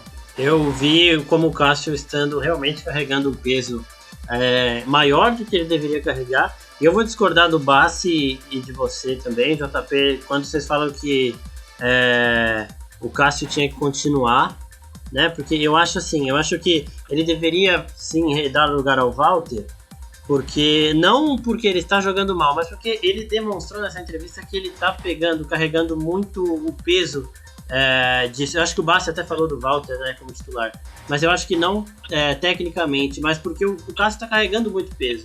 O Cássio não teve culpa em nenhum gol do Flamengo, foi isso que o Bassi tinha dito, né, que se o Walter tivesse lá seria 5 também. Os problemas ali foram outros, mas o Cássio está segurando muita coisa, isso está pesando, isso pode acabar manchando um pouco, não nada que faça com que ele não seja um dos maiores da história do Corinthians, mas manchando um pouco essa fase dele nesse momento agora. No futuro as pessoas esquecem. Porque eu acho que para agora o Mancini deveria chegar pro Cássio e falar: você tá confortável jogando? Porque parece que o Cássio tá jogando com mais, 20 quilos nas costas, sabe? Além do peso do jogo, ele tá carregando o peso de toda a má fase do Corinthians, o peso das pessoas falando, até eu já falei aqui, que alguns medalhões estão fazendo corpo mole para derrubar técnico. E eu acho que esse é o momento do Wagner Mancini chegar pra ele e falar: se você quiser ir pro banco, você vai pro banco. Se você se sentir confortável para jogar, você joga. Deixar pro Cássio decidir isso, mas entre os dois. Não o Cássio chegar na imprensa e falar, eu não tô conseguindo jogar, nem nada disso. Eles resolverem ali entre eles dois, porque o Walter é um goleiro extremamente capaz e pode sim assumir essa titularidade. O Rocha falou até do Jailson, ele teve uma sequência que o Walter não teve até hoje, porque o Walter também se machuca muito, né? O ano passado, retrasado, contra o próprio Atlético Paranaense, ele pegou um pênalti no jogo que ele estava substituindo o Cássio, só que depois ele se lesionou. Então todas as vezes que ele entra, ele faz partidas espetaculares, só que ele se lesiona 2-3 jogos depois. Então ele tem esse problema, acho que até por isso que ele não saiu do Corinthians até hoje, para ser titular em outro time. Com relação a Fagner e Gil, a partida de ontem eu acho que me deixou ainda mais com a sensação de que eles não estavam felizes com o Thiago Nunes. Porque ontem eu vi o Fagner correndo, o Fagner chamando a responsabilidade, batendo no peito, e eu acho que depois do Cássio, ele é quem tem essa característica mais ali entre os outros. O Gil ainda está com alguns problemas de tempo de bola muito grandes ali, gritantes, mas eu acho que isso vem desde a China, assim como o Jô. Mas agora ele já está também mostrando mais vontade e mais incômodo com a situação, porque antes todos eles pareciam que estava tudo certo, estava tranquilo. E ontem, embora o Corinthians tenha tomado, ontem, na última rodada, né, de domingo, embora o Corinthians tenha tomado 5 gols, eu vi um poder de reação até no próprio Luan, que é um jogador que eu não tinha conseguido elogiar até então, que foi diferente dos outros técnicos. Quando tava 3-0 pro Flamengo, o Corinthians fez um gol ali que foi anulado de uma maneira muito... Não sei, foi anulado estranho, o juiz nem foi no VAR, ele ouviu o VAR e ninguém mostrou o replay do VAR, ninguém mostrou o impedimento que eu até agora acho que não tava, e anulou, beleza. Depois o Corinthians foi lá, fez mais um, teve muita chance, mas não foi pouca não, teve muita chance de fazer um 3-2, com o goleiro do Flamengo fazendo ali grandes defesas, foram 15 minutos ali do Corinthians pressionando, 15 minutos do Corinthians pressionando e, tipo, com chance real de chegar um 3-2 e até um 3-3 depois. Só que aí tomou o quarto gol, foi uma ducha de água fria ali no momento de desatenção e aí acabou. Só que eu vi o Corinthians com vontade de buscar, de correr atrás do placar e de chegar ao placar, mesmo perdendo de 3-0, e quase conseguiu isso. Então eu acho que dias melhores virão aí, e a situação do Cássio é bem particular. Teria que o Mancini conversar com ele, porque a história dele merece essa conversa, e ele poderia sentar no banco se ele estivesse tranquilo com relação a isso, porque o Walter é capaz, mas eu acho que tem que passar dele, não por fase técnica, mas pelo peso que ele carrega. Considerando tudo isso que a gente vem falando aqui, ainda é cedo pra gente falar do trabalho do Mancini, obviamente, foram 2 jogos. Essa derrota contra o Flamengo pesa demais pela forma como foi, pela goleada, mas não dá pra gente cravar que o Corinthians vai sofrer tanto assim com o Wagner Mancini, e não dá também pra gente chegar a uma conclusão se o Cássio vai atrapalhar, se vai ajudar, e os outros jogadores também. Mas aproveitando que a gente tá falando de Corinthians, vamos passar aqui para o nosso outro assunto, que é essa briga por rebaixamento como um todo, né? A gente vê um campeonato, vou até puxar aqui a tabela certinho pra gente não falar nenhuma besteira. O Corinthians não tá nessa briga. Tá na briga pra não cair, tá? Não sim. tá. Pode tá tirar. na briga pra não cair. Pode sair da briga. Pode sair da briga. Mas o Marcola... o Corinthians não tá na briga é demais, né? Hein? O Marcola acho que tá assistindo outra coisa, velho. Porque o cara falou que eles quase conseguiram contra o Flamengo, foi 5-1, cara. Eu acho que você não viu o jogo. Acho que você não viu o jogo. Não, beleza, você acha que foi quase 5-1, velho? Independentemente foi quase, velho. Quando tava 3-1, quase 3-2, filho. Não, vai, Marcos. Um time que é o 15º, só 2 pontos à frente da zona de baixamento, e que vem de uma goleada de 5-1, você não pode jamais falar que não tá na briga. Não tá na briga. Hoje, eu tô cravando isso aqui. O Corinthians tá na briga. O Corinthians não vai ter problema nenhum em fugir do rebaixamento esse ano. Eu tô cravando. Aí é outra história, mas tá na briga contra o rebaixamento. Não tá na briga. Estaria na briga se estivesse jogando mal, se estivesse com o Coelho ainda. Que eu acho um absurdo ele não ter sido mandado embora, o Corinthians estaria na briga. Tá jogando bem. O Corinthians tá jogando bemzão, Marcos. Jogou bem pra caramba. Eu acho que você não viu o jogo, Rocha. Desculpa, velho.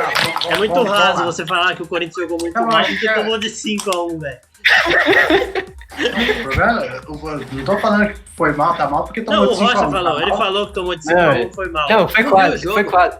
Não, tá bom. Mas vamos falar da briga aqui do rebaixamento. Quase que deu empate lá no Itaquera. Se eu fosse, eu te recomendo assistir os 15 minutos entre o 3-0 e o 4-1, tá? Assiste esses 15 minutos, depois você vem falar comigo. O jogo só tem 15 minutos. Não, você não viu o jogo. 85 pode jogar no lixo, né? Não, você não viu o jogo. Fala aí, Marcos. Fala aí, Edson Marcos. Silva, aquela vez que falou no jogo contra o Palmeiras, falou: pô, tomamos 5 gols que a gente não podia tomar. Não, é igual falar que o Barça quase empatou com o Bayern no 8x. Quando tava 1x1, o Barça teve chance de fazer 2x1 e virar o jogo. Sim, circunstancial, velho. Circunstancial. Foi 8 ações também. É muito rasa essa análise de vocês. É só assistir o jogo. Me fala uma coisa, Marcos. Me fala uma coisa, Marcos. Só eu que fiquei com essa sensação? Ou você também ficou com a sensação de que quando tava uns 3x1, 4x1, ainda tinha chances? Não, eu tô falando sério. Eu acho que vocês não viram o jogo de verdade. No 4x1 não teve mais chance. Eu falei isso algumas vezes. Mas no 3x1, teve chance sim. Então, é o que eu tô falando. Até 3x1 eu tava na expectativa. O Corinthians não tava jogando aquele futebol horroroso. Tava tentando, o Luan tava tentando mais. Quando o Corinthians tomou o terceiro, o Wagner Mancini colocou o Casares, colocou o Luan... chega de falar de Corinthians, Marcola. Peraí, agora que você falou besteira, eu vou falar. Quer narrar o jogo? Não. Abre o placar UOL aí, agora que você falou besteira, eu vou falar. O Corinthians fez um gol, logo que o Luan entrou, tem que fazer 2 pra valer 1. Inclusive, a gente foi assaltado. Se todo mundo começar a pedir anulação de jogo, eu vou pedir também desse do Flamengo aí, porque era momento circunstancial da partida. Nós vamos falar do VAR ainda, calma que nós vamos falar de arbitragem. O goleiro do Flamengo fez uma defesaça. Tirou uma, Corinthians. deixa eu falar. Tirou uma bola em cima da linha, que era o 3x2. E, mano, se fosse 3x2 ali, faltando 25 minutos de jogo, não ia segurar, não, velho. Ia ser 4-5 pra nós. Mas realmente, foi um jogo que tinha ali momento do Corinthians conseguir o empate e mostrou um poder de reação que me deu essa tranquilidade de que o Corinthians não vai correr risco de rebaixamento esse ano. Tá bom, independentemente se o Corinthians podia ter ganho o jogo ou não, a realidade do Corinthians hoje está sim na briga contra o rebaixamento. Eu vou falar dessa briga porque a gente pega ali o Grêmio, que até poucas rodadas atrás chegou a entrar na zona de rebaixamento, hoje já está em 10º colocado do campeonato com 21 pontos. Aí você fala, pô, o Grêmio está em 10º, não briga mais. Mas o Grêmio está só a 5 pontos do Atlético Paranaense, que é o primeiro da zona de rebaixamento. Então, mas eu acho que é muito relativo a gente tocar nesse assunto agora, como você bem citou. O Grêmio está com 21 pontos. O Atlético Paranaense está com quanto? 16, 5 pontos atrás. 5 pontos atrás, mas se você botar 5 pontos para frente para o Grêmio, ele com certeza estaria no G4. Exatamente, então mas esse é o ponto. O Grêmio estava até 2 rodadas atrás, todo mundo falando, o Grêmio tem potencial para chegar lá em cima, mas até agora tá na briga contra o rebaixamento. É a mesma coisa que pode acontecer com o Corinthians. Hoje tá na briga e daqui a pouco tá brigando lá em cima porque tá muito, muito embolado. E até o questionamento que eu ia fazer é assim, quem que vai cair, né? Quem que realmente briga e quem tá ali por uma questão de circunstância. Porque a gente tem, do Grêmio para baixo, Sport com 20 pontos, Ceará 19, Botafogo 19, o Vasco 18, Corinthians 18, Bahia 17, Atlético Paranaense 16, aí já a zona de rebaixamento, né? O Atlético Paranaense para baixo. Curitiba 16, Bragantino 16 e o Goiás 11. Desses aí, para mim o Goiás já foi. O Goiás tá com quanto? O Goiás tá com quantos jogos a menos? 2. O Goiás tem 2 jogos a menos, mas 2. 2 jogos. Tem 14 jogos.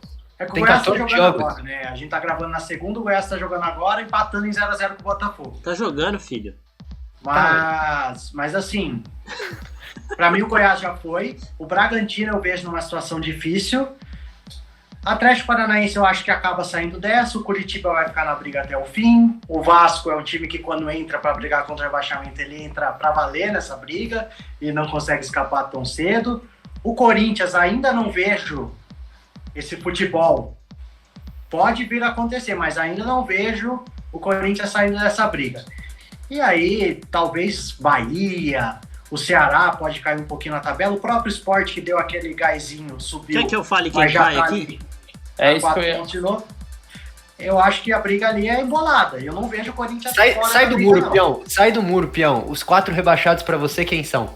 Goiás, Bragantino. Vamos? A risadinha dele. Não, eu tô entre Sport e Ceará. Mas eu acho que cai o Ceará.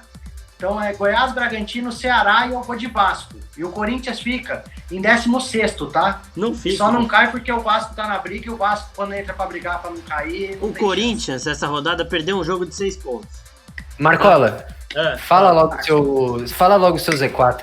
Fala o Z4 aí, Marcos. O Goiás praticamente já caiu. O Sport vai cair porque é um time que já não vence há muito tempo aí. Já acabou a fase, é Jair Ventura. É um dos piores técnicos que o Brasil tem. Então o Sport, se não mandar ele embora, logo vai cair também. O Coritiba também fraquíssimo, um futebolzinho meia boca. Parecia o Corinthians do Coelho, também outra porcaria. E o último que vai cair vai ser, eu acho que o Vasco, que vai perder o Benítez aí em dezembro. E se não começar a recuperar com o Sapinto aí, vai ser complicado. Vai lá, Bassi, seu Z4, vai. Só pra gente passar rapidinho aqui. O Watson tá piadinho, tá rindo de tudo. Não, o cara não tem maturidade nenhuma. Não tem, Você nem sabe do que eu tô rindo. Do que será? Não é o técnico do Vasco, não. Bassi, seu Z4, vai. Olha só como é que é o futebol. Acho que no segundo programa, se eu não me engano, eu falei aqui, eu destaquei a equipe do Jair Ventura.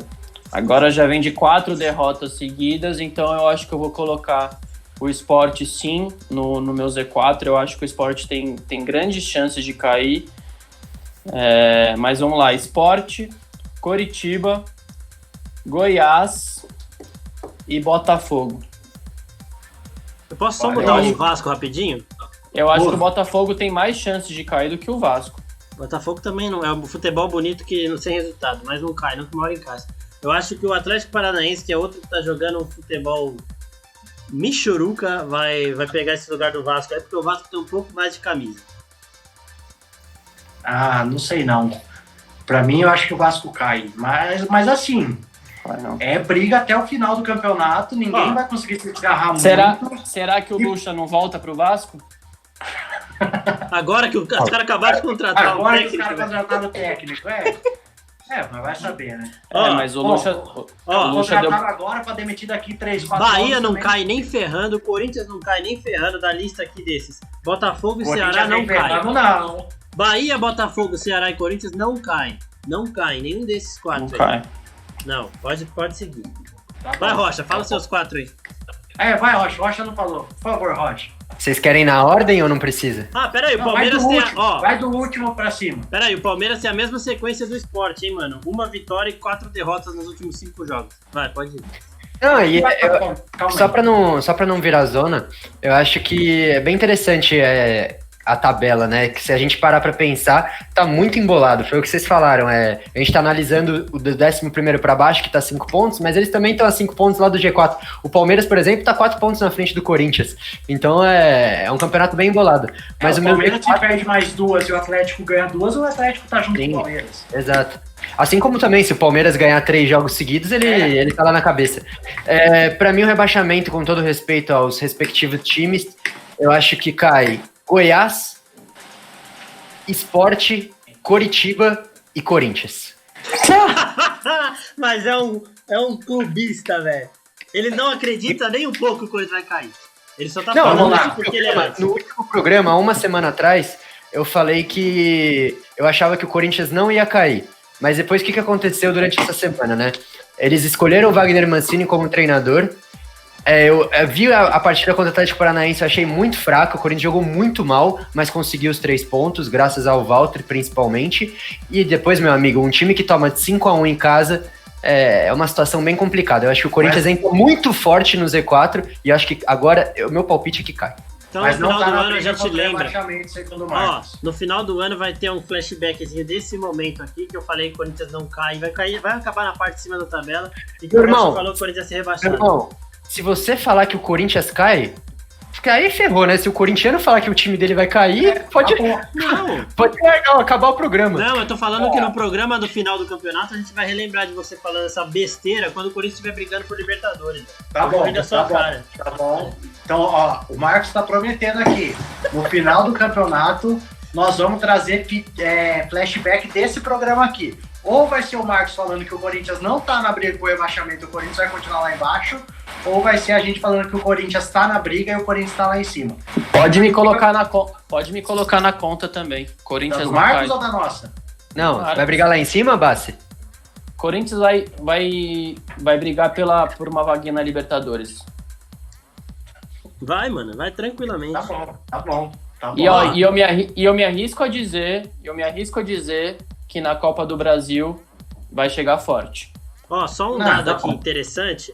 Os 4 piores times, né, atualmente, pegando o retrospecto dos últimos 5 jogos, são o Goiás, que praticamente já está rebaixado, o Atlético Paranaense, o Vasco, que também não ganha 5 jogos, que beleza, que maravilha. E o Palmeiras, o Sport e o Palmeiras, são os 5 piores times das últimas 5 rodadas.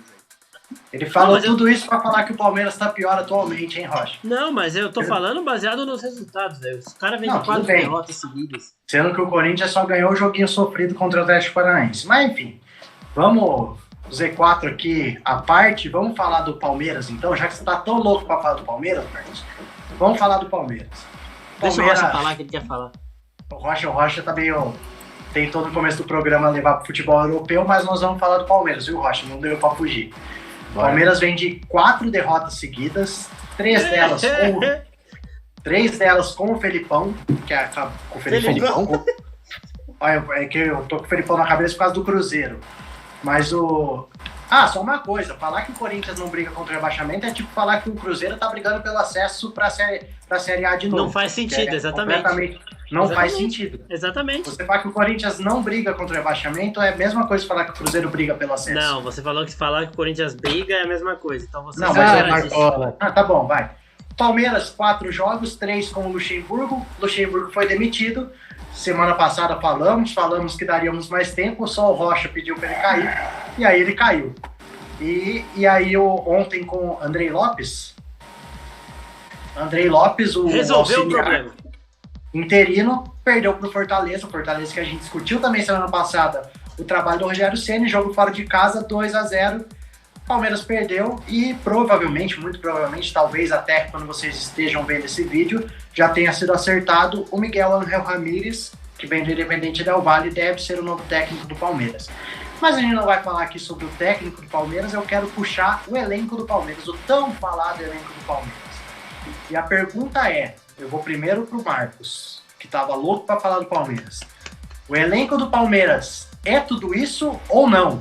Na minha opinião, antes de passar pro Marcos, não é tudo isso. Tem jogadores que podem ser importantes, mas tem o mesmo problema que a gente vinha falando do Corinthians. Jogadores que já não rendem há quanto tempo? Lucas Lima, Scarpa, o Rony que veio até agora nada, o William Bigode já teve fases muito melhores, o Felipe Melo já foi melhor, o Gustavo Gomes também já não vem tão bem. Enfim, o elenco do Palmeiras não vem rendendo, mas além disso, acho que já não tem todo o potencial que se falou nos últimos anos. Um dos maiores elencos do Brasil. Ainda acho que o Palmeiras é um time que está ali de parte de G4 para cima do Campeonato Brasileiro, sim. De G4 talvez, sim, de G6 para cima, tá? Mas muito porque os outros times não têm os recursos que o Palmeiras tem, mas não porque o elenco do Palmeiras é tão forte assim. Acho um pouco superestimado, sim, o elenco do Palmeiras e acho que não é tudo isso que falam. E esses 4 jogos, para mim, mostram isso. Se o elenco fosse tão bom, talvez tivesse mudado várias peças e o time voltado a vencer, voltado a jogar melhor, o que não vem mostrando. E aí, Marcos, é tudo isso o time do Palmeiras ou realmente esperamos demais de quem não podia render tanto? Então, você olha o elenco do Palmeiras, você, quem é que vai resolver lá, sabe? Ele tem jogadores excepcionais, o Patrick de Paula é um jogador que vai chegar na seleção. Só que o cara que resolve pro Palmeiras é o William Bigode, sabe? É um grande jogador, tudo bem, só que o Palmeiras tem número bom de jogadores, tem jogadores para todas as posições ali, mais de 1, 2 ou 3, só que muitos desmotivados. O Scarpa, não sei o que ele tá fazendo, se eu sou alguém de dentro do Palmeiras, eu mandava ele embora, velho, por justa causa.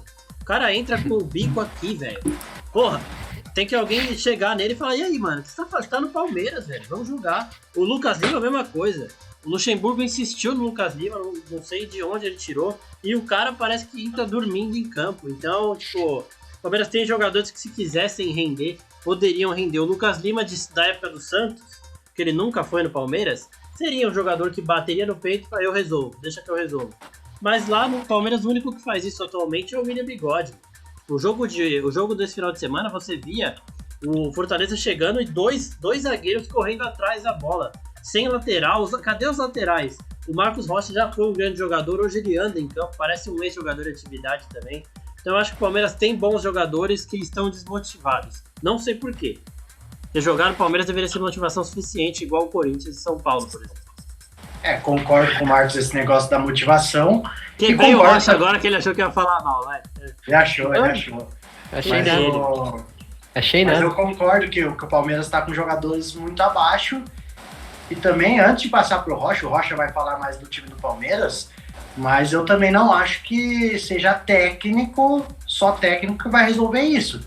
O técnico pode ajudar na questão de moral, na questão de ânimo do time, de organizar, já que os jogadores não estão rendendo individualmente, organizar melhor coletivamente para o time começar a conseguir os resultados, mas passa também pela postura dos jogadores. E eu sei, Rocha, que você passa raiva com alguns desses jogadores que havia essa expectativa tão alta e que não entregam. Você acha que eles não entregam porque a expectativa que colocaram neles foi errada ou é uma questão só de momento? E como você enxerga essa questão e o futuro do Palmeiras aí, seja com o Ángel Ramírez de técnico, seja com outro treinador? Eu acho que respondendo a pergunta, né, a polêmica, eu acho que sim, o elenco do Palmeiras é super valorizado. Eu acho que, como nos últimos anos entrou forte na briga pelo Campeonato Brasileiro, né? A gente pode citar aí 2016 campeão, 2017 foi vice, 2018 campeão, 2019 foi terceiro, brigando até o fim. Então eu enxergava no passado, nos outros anos, com elencos melhores do que o de agora. Mas assim, longe de ser também um elenco ruim, eu acho que é top 5 do Brasil, talvez ali top 3, talvez abaixo do Flamengo, mas que não tá rendendo. Eu falei aqui no último programa que eu gostaria que o Luxemburgo caísse, acabou acontecendo isso, acho que o trabalho já estava desgastado, não via perspectiva de melhora, mas também você não pode exigir que 2 dias depois da demissão dele, as coisas vão mudar da água para o vinho. É um trabalho de 10 meses que deixou resquícios e o time muito mal. O novo treinador terá muito trabalho pela frente, porque hoje é um time que não tem segurança defensiva, não tem um ataque bom, não tem uma organização boa, não tem meio campo, só tem algumas peças, como o Marco citou, alguns jogadores individualmente que ainda se salvam.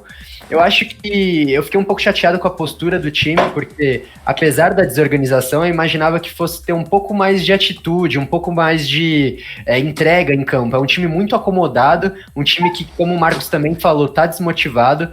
Você enxerga alguns jogadores andando em campo, enfim.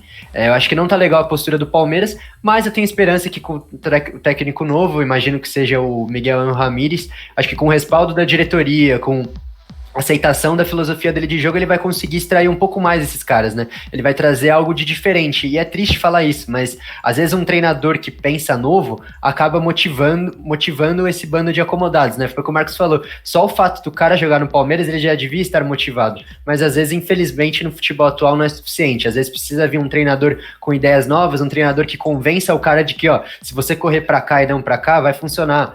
Enfim, é uma dura realidade do futebol brasileiro, mas eu tenho esperança, assim, que com o novo treinador possa dar certo. E você falando essa questão do treinador, me levantou até uma dúvida até maior. Tem toda a questão do Luxemburgo, o Luxemburgo é ultrapassado, aquela discussão. Só que, querendo ou não, o Luxemburgo é um cara que sempre foi conhecido por ter o elenco e conseguir extrair o melhor de cada jogador, e no Palmeiras ele não conseguiu. Então fica pra gente ver como o próximo técnico vai tentar fazer isso e se vai conseguir ou não. Pro torcedor do Palmeiras e para quem gosta de futebol bem jogado, a expectativa é que ele consiga, porque realmente tem jogadores no Palmeiras que a gente sabe que se estiverem no seu auge, a gente citou o Lucas Lima, o Gustavo Scarpa, outros jogadores que ainda não chegaram, por exemplo, o próprio Zé Rafael, Rafael Veiga, o Rony, são jogadores que se chegarem no auge juntos podem dar um time muito legal pro Palmeiras. Só que ainda isso não aconteceu. Vassi, o que você acha desse elenco do Palmeiras? É realmente acima da média ou acaba sendo exaltado como um dos melhores do Brasil porque a competição é baixa? Eu acho que é um elenco, no papel, é um elenco sim, acima da média, tanto é que, como o Rocha destacou, foi campeão brasileiro 2 vezes nos últimos anos, foi vice ano passado, brigando até o final. Então, o Palmeiras vem sim mostrando um bom trabalho nos últimos anos. Só que eu acho que esse ano o futebol despencou um pouquinho, a qualidade do futebol da equipe do Palmeiras despencou um pouco. Eu acho que, é claro que pode ter a ver sim com o treinador, com o Lucha, com o Felipão, mas eu acho que o problema é o mesmo da equipe do Corinthians. É a vontade, é a garra, é a entrega dentro de campo, é uma organização tática e para lá na frente converter em gol e, consequentemente, trazer resultados positivos para casa. Eu acho que o Palmeiras não sofre tanto como o Corinthians e o torcedor corintiano vem sofrendo, até porque o Palmeiras está na Libertadores, está nas outras competições. Eu acho que é um pouco cedo demais para falar deste ano, mas a equipe do Palmeiras tem sim um grande elenco. Eu acho que podia estar jogando muito melhor, assim como a equipe do Corinthians. Mas agora vamos ver, a gente está chegando na metade do campeonato, vamos ver como é que o ano vai terminar. Temos que analisar também a Libertadores, como é que o Palmeiras vai se desenvolver aí na fase de grupos, não, No mata-mata, né? Nas oitavas de final, vamos ver até onde que essa equipe vai chegar. E aí, a partir daí, a gente consegue dar um resumo melhor para as expectativas e a realidade do time do Palmeiras. Perfeito, Bassi. Eu acho que elenco à parte e novo treinador à parte, hoje o Palmeiras ele se encontra no Campeonato Brasileiro naquele limbo ali, de se ganhar 2 vai lá para cima, se perder 2 pode entrar na briga ali na parte de baixo da tabela. Então o Palmeiras está nesse se vai ou se volta, não dá para saber. Palmeiras ali embaixo é tipo o Vascão, hein, mano? Ficar esperto, não puxa. Mas Deixa perder mais 2 para ver, né? Eles têm essa dificuldade, né, Marcos? Então. Mas independentemente disso, eu acho que para título brasileiro já fica difícil a gente falar do Palmeiras. A gente vai falar no próximo assunto aqui de quem vai estar definida a briga pelo título. Eu acho que já fica um pouquinho puxado a gente falar que o Palmeiras vai brigar pelo título brasileiro, não só por conta do Palmeiras, mas porque os outros times já conseguiram, de certa forma, abrir um pouquinho. Mas eu acho que ainda dá tempo, dependendo de como as coisas se desenrolarem, do Palmeiras se acertar para brigar na Libertadores e na Copa do Brasil, sem dúvida nenhuma. Pode falar, Vassi. Eu só volto a repetir uma questão, que é a questão do treinador. Mais uma vez eu repito, eu não teria mandado o Lucha embora. Claro, no Brasileiro a equipe estava meio mal, na Libertadores também vinha fazendo jogos não tão bons, saindo com muitos empates, mas eu acho que o Lucha deveria permanecer, agora já foi mandado embora, agora tem que resolver essa questão e trazer um técnico novo, mas eu não teria mandado o Lucha embora. Eu acho que o Palmeiras tem time, o Palmeiras tem comando, o Palmeiras está ali na Libertadores, foi uma das melhores equipes, se não a melhor, se eu não estou enganado, da fase de grupos. Empatado pro Santos com a melhor campanha, por enquanto, faltando. Então, eu acho que o Lucha ia ser muito importante para essa equipe, no comando dessa equipe. Agora vai chegar um cara que provavelmente não estará familiarizado com o ambiente, com a torcida. Eu acho que essa demissão do Lucha pode ser ainda pior. A adaptação de técnico estrangeiro é mais demorada ainda do que dos daqui, né? E os daqui não tem nenhum que consiga pegar o Palmeiras agora e resolver o problema. A gente viu o próprio Domi, que é um cara que, discípulo do Guardiola, pegou o time do Flamengo, que é o Flamengo que sobra no Campeonato Brasileiro, e sofreu no comecinho. Agora parece que engrenou e a gente vai falar da briga do título. Mas, Rocha, a expectativa sua é boa ou não? E você acha que tem que ser o Ramires, só pra gente fechar o Palmeiras? O meu nome preferido era o Miguel Ramírez, mas eu entendo que existem muitas variáveis e por isso se torna um negócio de risco. Eu acho que não deixa de ser uma aposta, é um treinador novo, tem só 35 anos, só pra você ter uma ideia. No elenco do Palmeiras tem jogadores mais velhos que o próprio Ramírez. O Felipe Melo, por exemplo, tem 37. O Jailson tem 36. Então, tem jogadores no elenco que são mais velhos que o Ramírez. E, querendo ou não, o grande trabalho dele foi no Del Valle, que é uma equipe sem expressão lá no Equador, né? Então, a pressão é diferente.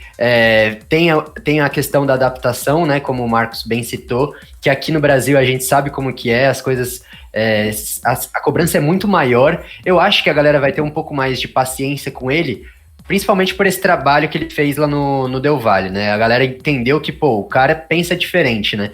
Então eu acho que com esses casos, né, esses exemplos, igual teve o Jorge Jesus que demorou para engrenar, o Domi que também tá demorando para engrenar, acho que vão ter essa paciência com ele, caso seja ele mesmo, né, que feche, já tá quase 100% confirmado. Mas eu acho que vai dar certo sim, vou torcer por isso. Sem contar na multa de $1 milhão, né? É caro, mas aí... É caro, mas é uma aposta, e eu acho uma aposta válida do Palmeiras. A gente até, antes de discutir queda do Lucha, acho que o próprio... Você mesmo, Rocha, acho que no primeiro programa que a gente gravou, ou foi em alguma conversa fora, você chegou a citar o Ramírez como um potencial para assumir um time do Brasil em breve. É um cara que... Era o nome, né? Se alguém um cara que... fora, era ele. É um cara que já tá na mídia aqui da imprensa do futebol brasileiro já faz um tempo, né? Ele recentemente, faz um ano que ele fez um programa lá, o Bola da Vez, na ESPN, é um cara muito lúcido, assim, um cara que acompanha o futebol brasileiro, ele mesmo já estava interessado em vir para cá. É porque eu até fiquei um pouco surpreso, né, possível acerto, porque vai um pouco contra as coisas que ele mesmo falava.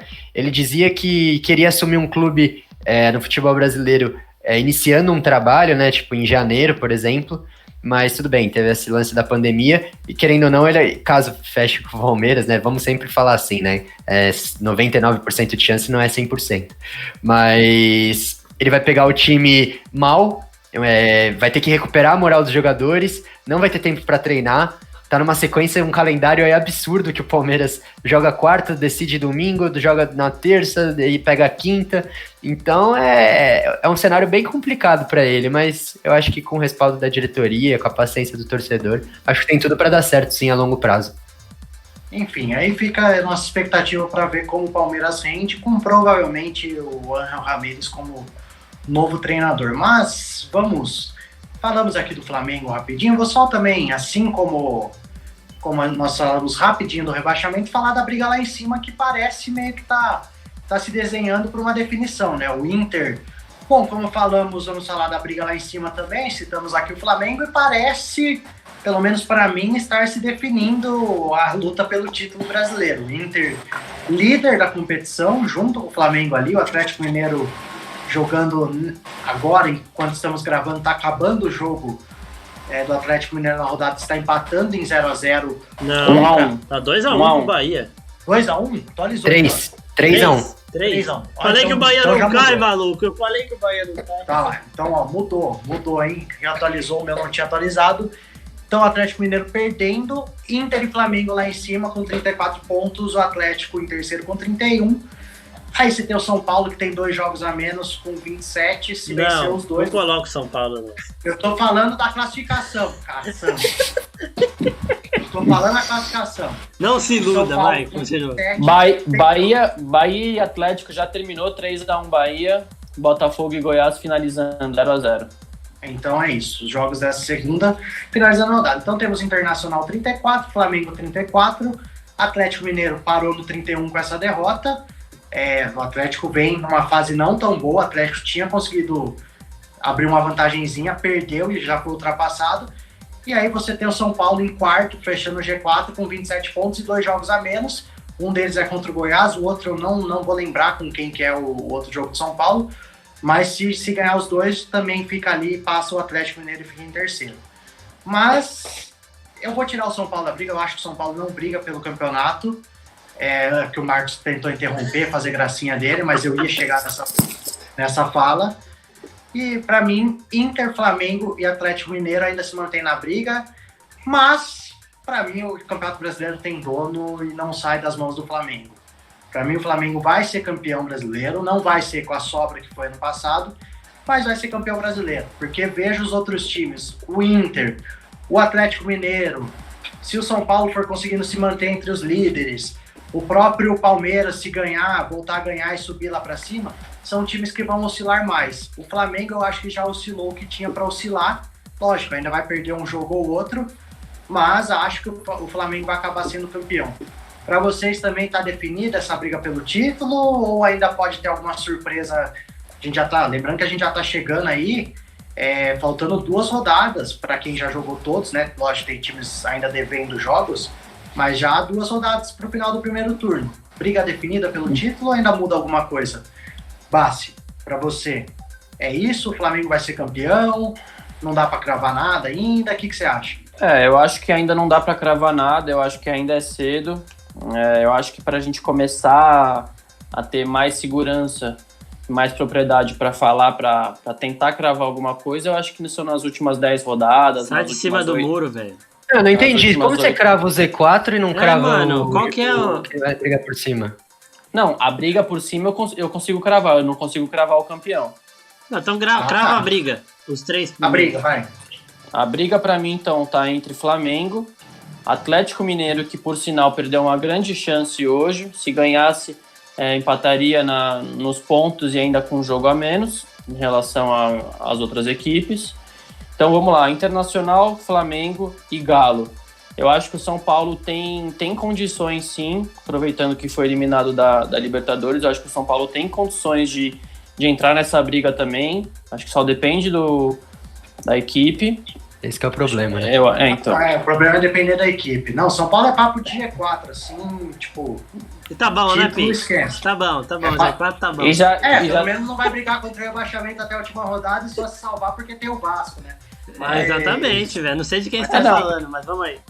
Não, é aquilo, né? Se o São Paulo ficar de fora da Libertadores, não ia ser surpresa para ninguém, o torcedor já tá meio que acostumado nessa última década. Mas eu acho que tem condições, sim, de brigar ali na parte de cima e tá com 2 jogos a menos e ganhando esses 2 jogos tem total condição de encostar Internacional, o Flamengo e o Atlético. Então eu coloco... Pode encostar, mas não aguenta a briga. Não aguenta, é isso que eu acho. Eu também acho que não aguenta. Então eu acho que tá entre esses 3, Internacional, Flamengo e Galo. Eu acho que o Mengão leva de novo. E aí, Marcos? Definido o campeão? Já escolheu o campeão pra você ou não? Não, eu acho também que tá entre esses 3 e o único time que tem condição de chegar nesse bolo, se funcionar o trabalho do Ramires, claro, não tá contratado ainda, é o Palmeiras. E aí nós teríamos aí os 4 melhores times do Brasil com técnicos gringos, aí não tem nem que falar mais nada, né? Por isso que eu até queria que o Corinthians fosse atrás do Heinz, mas o genial André Sanches falou que não contrataria técnico gringo. Sim, 5 técnicos. Não, mas os 4 melhores. Porque tem o Diniz que fala grego, porque não dá pra entender o que ele fala, as ideias dele. Não é possível, ele é grego. Não, aí o São Paulo teria uma chance. Mas eu acho que o único time de fora que tem condição é o Palmeiras, por conta do projeto que ele está indo buscar, né, do Ángel Ramírez, e por conta do material humano que ele vai ter no Palmeiras. Se vai encaixar ou não, aí é outra coisa. Mas eu acho que esses 3 aí chegam forte mesmo. O Galo está se mostrando muito irregular, né? Tipo, é um time que às vezes amassa o adversário de uma maneira que você não vê, tipo, time para bater de frente e às vezes perde do Bahia, sabe? Então não dá para entender. Perde do Fluminense. Eu acho que o mais forte desses 3 é o Inter, porque fez um jogo contra o Vasco. Tudo bem que o Vasco não vive grande momento, mas o jogo que o Inter fez contra o Vasco nesse final de semana foi uma surra, né? O placar não mostra tanto, mas ele não deixou o Vasco jogar. E não por demérito do Vasco, que até tentou chegar ao ataque, mas não conseguia. O Kudê, ele tem um negócio, ele já conseguiu o elenco para ele, os caras estão jogando muito para ele, e ainda tem o Thiago Galhardo, que é um diferencial de grande momento. Eu acho que o Inter é o favorito. Infelizmente, porque eu não gosto do Internacional. Rocha, fala um pouquinho da briga aí, e vou começar por você. Cravar o G6, já que a gente cravou o Z4, vamos do G6, tá? Do primeiro ao sexto. Começa com o Rocha e a gente volta pro Basso, Marcos, e vou falar também do G6. Eu acho que é cedo ainda pra falar, mas o Flamengo tá se mostrando como o principal favorito ao título, tá embalado. Eu acho que é difícil ter um time muito forte, mesmo estando à frente de outras competições, eu acho que é o grande favorito no Brasileirão. Então, infelizmente, não é algo que eu gostaria. Eu acho que o Flamengo vai ser bicampeão. Eu acho que, em segundo lugar, o Galo vai conseguir ficar em segundo, não por 100% de competência, mas por só disputar o Brasileiro, só vai focar no Brasileirão. Eu acho que vai continuar oscilando até o fim do campeonato, mas consegue ficar na segunda colocação. Eu coloco o Internacional na terceira posição, eu acho que permanece. O Palmeiras, acho que chega em quarto, bem brigando ali com o Inter. Acho que pode, talvez até chegar ali no Galo. Vamos ver como que... É difícil cravar hoje o Palmeiras como que ele vai até o fim do ano, né? Mas daqui umas 2 semanas talvez a gente possa ter uma nova resposta. E completando o G6, difícil, hein? Eu acho que São Paulo em quinto, e eu vou ousar dessa vez. Eu acho que o Fortaleza pega a 6ª colocação. O time ficou triste, João Pedro? Não, eu gostei. Eu vou falar o meu já, que é parecido com o do Rocha. Eu acho que o Flamengo é campeão, o Inter vai acabar em segundo, Palmeiras em terceiro, São Paulo em quarto, Atlético Mineiro em quinto. Você demitiu o Sampaoli, né? Hã? Você demitiu o Sampaoli, então. Porque... Não, ele perde jogo idiota. Perdendo jogo idiota assim. Em quinto, o Galo. E em sexto, eu também coloco o Fortaleza. Eu acho que a gente vê ali, tem o Fluminense, o Botafogo, dependendo, se engrena. Mas é que tem o Grêmio também, né? Mas entre Grêmio e Fortaleza, eu acho ainda que o Fortaleza vai acabar em sexto. Coloco o Fortaleza no G6. Marcos, vai, você que tava querendo dar palpite, fala aí pro G6. Direto e rápido, Marcos. Não põe o Corinthians no G6, não, que aí é vergonha. Ué, mas é o meu G6 ou é o seu? Não, tá bom, a vergonha é sua também. Então tá bom. Inter em primeiro, Flamengo em segundo, Galo em terceiro, Palmeiras em quarto, Corinthians em quinto e Santos em sexto. Santos não, Grêmio, desculpa. Eu avisei, Rocha. O Santos tá a duas lesões de ficar, o Santos tá a duas lesões de time de rebaixamento, vai. O que o Marcos bebeu hoje? Nada, amigo. Não sei, eu tô sendo vai falar o realista. seu G6 aí, vai. Não vou ficar em cima do muro, não. É Corinthians e Grêmio mesmo. Tá bom, lá. Você falou Corinthians em que lugar? Corinthians em quinto e Grêmio em sexto. Vocês ainda estão na nossa frente, Rocha. Fica tranquilo que ainda coloquei o Palmeiras na frente. Se inverter a tabela, vai ser o Corinthians em quinto mesmo, mas beleza. Ó, João Pedro, cuidado, hein, que seu time não tá no meu G6. Seu G6. O meu G6 não vou cravar, tá? Mas eu vou colocar o Flamengo como campeão. Mas é um mureteiro mesmo, vai. O cara... Não vou colocar o Flamengo como possível campeão. O Galo em segundo. São Paulo em terceiro. Quarto lugar, Internacional. Quinto lugar, Fortaleza. Sexto lugar, Grêmio. É G6. Eu vou colocar, então, sétimo lugar, Palmeiras, e oitavo, Corinthians, beliscando o G8.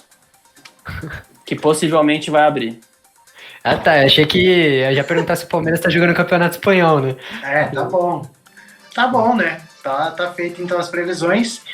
E falando do Grêmio, né? E o Grêmio levantou uma polêmica aí no fim de semana. Na verdade, o São Paulo já tinha levantado a polêmica antes e o Grêmio deu continuidade, que é a questão do VAR, né? Na verdade, não é levantar polêmica, que o VAR vem sendo polêmico desde que ele começou.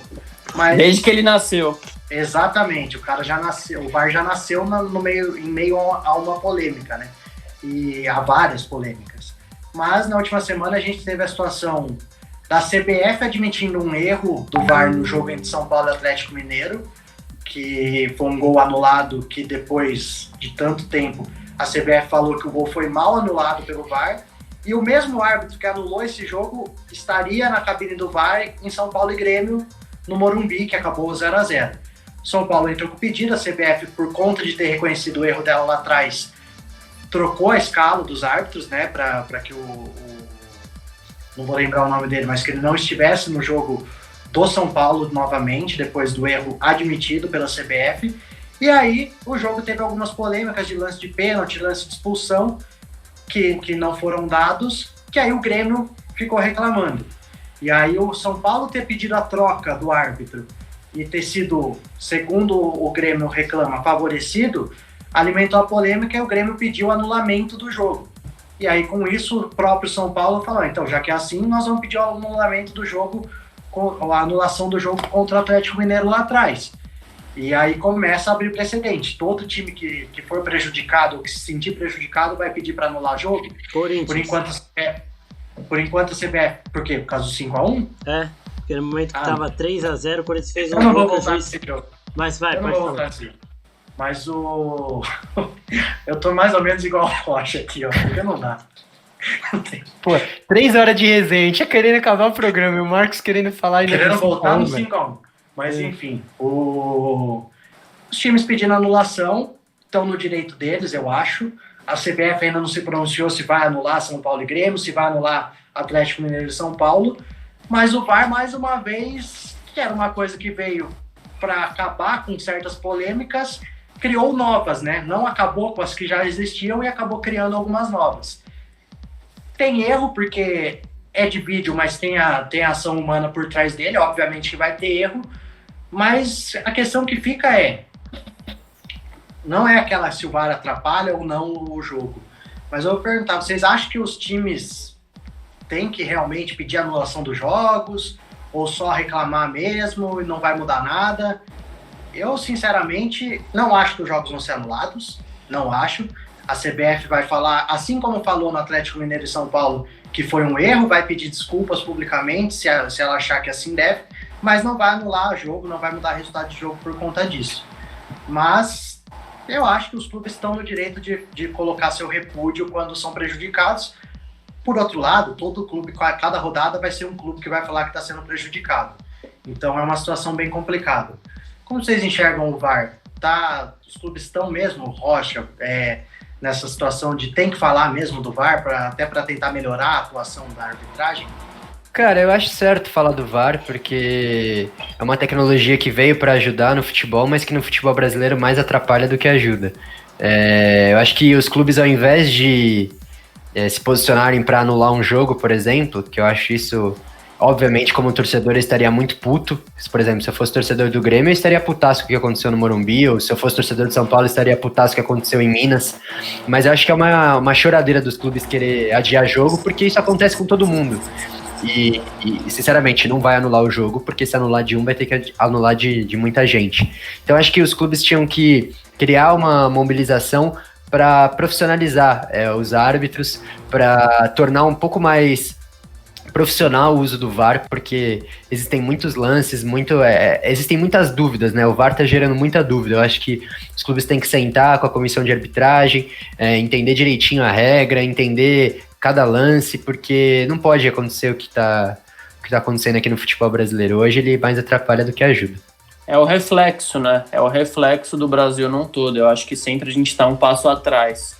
Lá fora a gente viu também que no começo tiveram alguns problemas, tiveram algumas divergências, mas a gente vê claramente que no futebol europeu, fora do país, fora do Brasil, o VAR, claro que não funciona 100% como deveria funcionar, mas sem dúvida alguma funciona muito melhor do que aqui no Brasil.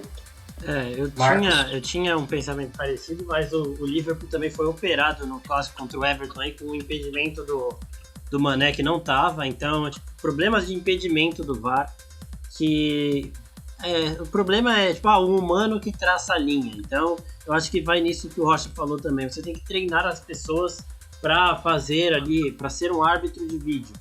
Não pode ser a mesma pessoa que o árbitro de campo de vídeo, porque é básico você pegar uma linha de impedimento baseada na linha de fundo.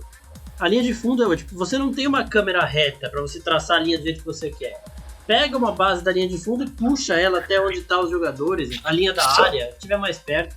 E é um erro básico que cometem direto. Então eu acho assim, tem que testar. Que é o que aconteceu no São Paulo e Atlético Mineiro, né? Exatamente.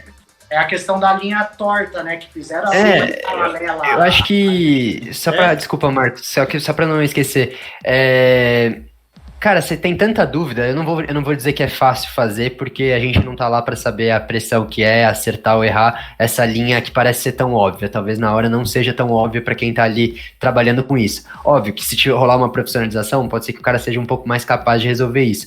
Mas assim, é uma mudança talvez na regra. Se tiver essa dúvida, por exemplo, milímetros, uma coisa muito próxima, cara, cria uma vantagem, ou é impedimento ou não é. Não fica nesse, um pouquinho do ombro tava na frente, mas essa linha não. Cara, se tá numa dúvida, vamos favorecer então o que é o melhor no esporte, né? No futebol, que é o gol. Pô, cara, vai o gol, acabou. Porque vamos combinar uma coisa, não é esse meio milímetro que a linha pega que faz a diferença se o gol vai sair ou não. Eu acho assim, eu concordo muito chato isso. Eu concordo com o que o Rocha está falando, e eu acho que isso também serviria para tirar os bandeirinhas de cima do muro. E assistente, agora que tem o VAR, não se mexe, né? Deixa pro VAR resolver. Então, poderiam sim fazer uma regra nova que, em determinada distância, vale a decisão de campo. Se o bandeira deu impedimento e estava, sei lá, a 2, 3 milímetros, mas estava em posição legal, é impedido. Então, pode ser também. Tira os caras do muro, porque agora você vê impedimento que é claro, é nítido, que o cara não dá porque ele vai esperar o jogador terminar pra ver no VAR. É nítido. Ou impedimento que não tá e o cara levanta porque fala, se eu der e não acaba tirando demais a moral do bandeira, né? Ele tá ali só pra errar, né, parece. Porque se ele acerta, mano, e daí? O VAR vai olhar. E se ele errar, o VAR também vai olhar. Então... Exatamente. E assim, eu gosto dessa ideia de você ter uma tolerância, de tanto, menos de 2 centímetros, sei lá, é a decisão do campo que vale. A não ser que, assim, o cara não estava impedido, o bandeira deu. Aí o VAR vai lá e corrige, beleza. Aí a tolerância é para estava impedido e o bandeira não deu. Mas é aquela coisa milimétrica, que o olho humano não vai ver. Aí você anula o lance, manda o lance seguir, já era. E é uma bagunça, porque não é só o VAR, né? Tem agora esse lance da mão, que também às vezes não é. Agora a bola bate na mão, todo mundo já levanta a mão desesperado pra pedir pênalti. Eu acho que tem muitas regras no futebol brasileiro que precisam ser revistas. Eu acho que gera muita dúvida. E a própria regra você fala, a regra do impedimento é claro, tá na mesma linha pra trás, não é impedido. Só que aí você entra, mas tem o ombro, se o cara tá com o braço à frente, ele não pode fazer o gol com o braço, então vale. A cabeça. Cada hora você vê uma parte. E eu acho que tem tantos outros casos que o VAR pode entrar, porque, ele tá lá pra... foi o que você falou, né? É tirar algumas injustiças do futebol. Foi o que você falou. 1 milímetro não é uma injustiça do futebol, não é isso que vai mudar o gol. Agora, o que é, por exemplo, o lance lá do Liverpool e do Mané? Teve uma entrada violenta no Van Dijk e aquilo lá o VAR não entrou em ação. Aí, por exemplo, teve um gol recentemente, eu gravei, Palmeiras e Sport, que foi 2-2. O lance que originou o gol do Sport foi um impedimento claro do Sport, só que o árbitro não podia intervir porque não tá na regra. Mas, cara, isso foi um lance capital que tava muito impedido. Esses lances que o VAR tem que entrar, não um impedimento de 1 milímetro. Mas é porque na hora a bola seguiu e aí... não podia usar. Outro lance e saiu o gol. Acontece isso. É uma coisa... O VAR precisa evoluir porque nesse mesmo sentido aí do que o Rocha falou do Sport e Palmeiras, falta que não existiu, que um jogador nitidamente se jogou na entrada da área e depois sai o gol, não tem o que fazer, porque às vezes já mandou o jogo seguinte. Então eu acho que o VAR ele tem que ser consertado. E ele tem que também deixar de ser essa voz definitiva aí, porque bandeira e árbitro estão muito em cima do muro agora por causa do VAR. Deixa que o VAR vê lá, não vou fazer nada agora. Exatamente. Bom, a discussão do VAR, se a gente começar, vai longe, mas como a gente já está se alongando bastante nas outras discussões, vamos para o encerramento do programa. Só que antes de encerrar, eu quero fazer uma última pergunta para vocês. Nessa terça-feira começa a fase de grupos da Champions League. Eu não quero muro, eu não quero não dá pra cravar, eu não quero não sei o quê. O Tubassi saiu bem agora, velho. Olha aí. Fugiu. Falou em muro, ele vazou, né? Não quer muro, ele foi embora. Antes da gente encerrar o programa, eu quero fazer uma última pergunta, levantar um último assunto. Nessa terça-feira começa a fase de grupos da Champions League e eu não quero muro. Eu vou perguntar aqui para cada um quem vai ser o campeão. Eu quero um time. Não tem, fica entre tal e tal. Não, é um. Quero um que vocês falem quem para vocês vai ser o campeão. Para mim é uma Champions que não vai ter surpresa, não vai ter, por exemplo, Leipzig e Atalanta na semifinal. Acho que os times grandes, por conta de toda a situação que antecede essa Champions, os times grandes vão se sobressair. E para mim tem campeão inédito esse ano. Para mim chegou a vez. Neymar vai levar e o PSG vai ser o campeão dessa Champions League. Cravando, PSG campeão da Champions League para mim, vice ano passado, vice na última, agora vai levar. Rocha, quero campeão da Champions 2020-21. Olha a camiseta. Paris Saint-Germain. O cara não deixa, né, mano? Não deixa, o cara tá grudado em mim. Paris Saint-Germain, o pai tá on. E Matheus Pinheiro, lembrando mais uma vez de você nesse programa, hein? Espero que você escute. A gente vai comemorar. Festa no limão, gol do pai, hein? Gol do pai tá on. PSG campeão. Marcos, vai. Cravo seu, vai. Eu gostaria muito do Paris Saint-Germain campeão, até por conta do Marquinhos, menino do terrão. Mas eu vou cravar Manchester United aqui, que a camisa pesa. Futebol horroroso, mas o time, vai na bacia das almas ser campeão da Champions. Olha, se me perguntassem acho que 6 ou 7, eu não colocaria o Manchester United entre eles, tá? Mas tá bom, o palpite é seu, tá valendo. Mano, o que vai ter de flashback, de declaração do Marcos desse programa aqui, ou ele vai ser um mito de gravar tudo que ninguém tá esperando, ou vai ser só absurdo atrás de absurdo. Eu voto pelo absurdo atrás de absurdo. Eu também. Beleza. Mas, gente, deu, né? Falamos demais, muita polêmica, muito assunto legal. Muito obrigado a vocês que nos assistiram. Toda terça-feira estamos aqui no Futebol na Veia. Agradecer mais uma vez ao pessoal que nos dá esse espaço aqui. E aí fica ligado também lá no nosso canal, Resenha com Clubismo, que nós estamos trazendo alguns desses assuntos pro nosso YouTube. Alguns dos trechos da live do nosso programa vão para lá no Resenha com Clubismo. E também muitas outras coisas que a gente pretende trazer para vocês num futuro próximo. Obrigadão aí por terem nos acompanhado. Até a terça que vem. E fica de olho lá no Resenha com Clubismo para ver se a gente vem com alguma novidade. Valeu, Marcos. Valeu, Rocha. Até semana que vem. Valeu, galera. Valeu, galera. Valeu, obrigado, Futebol na Veia. Hoje teve resenha, hein? Valeu, Futebol na Veia. Valeu todo mundo aí. Tamo junto. Até a próxima. E é Avante. isso. Então, falou. Nós. Avante, palestra.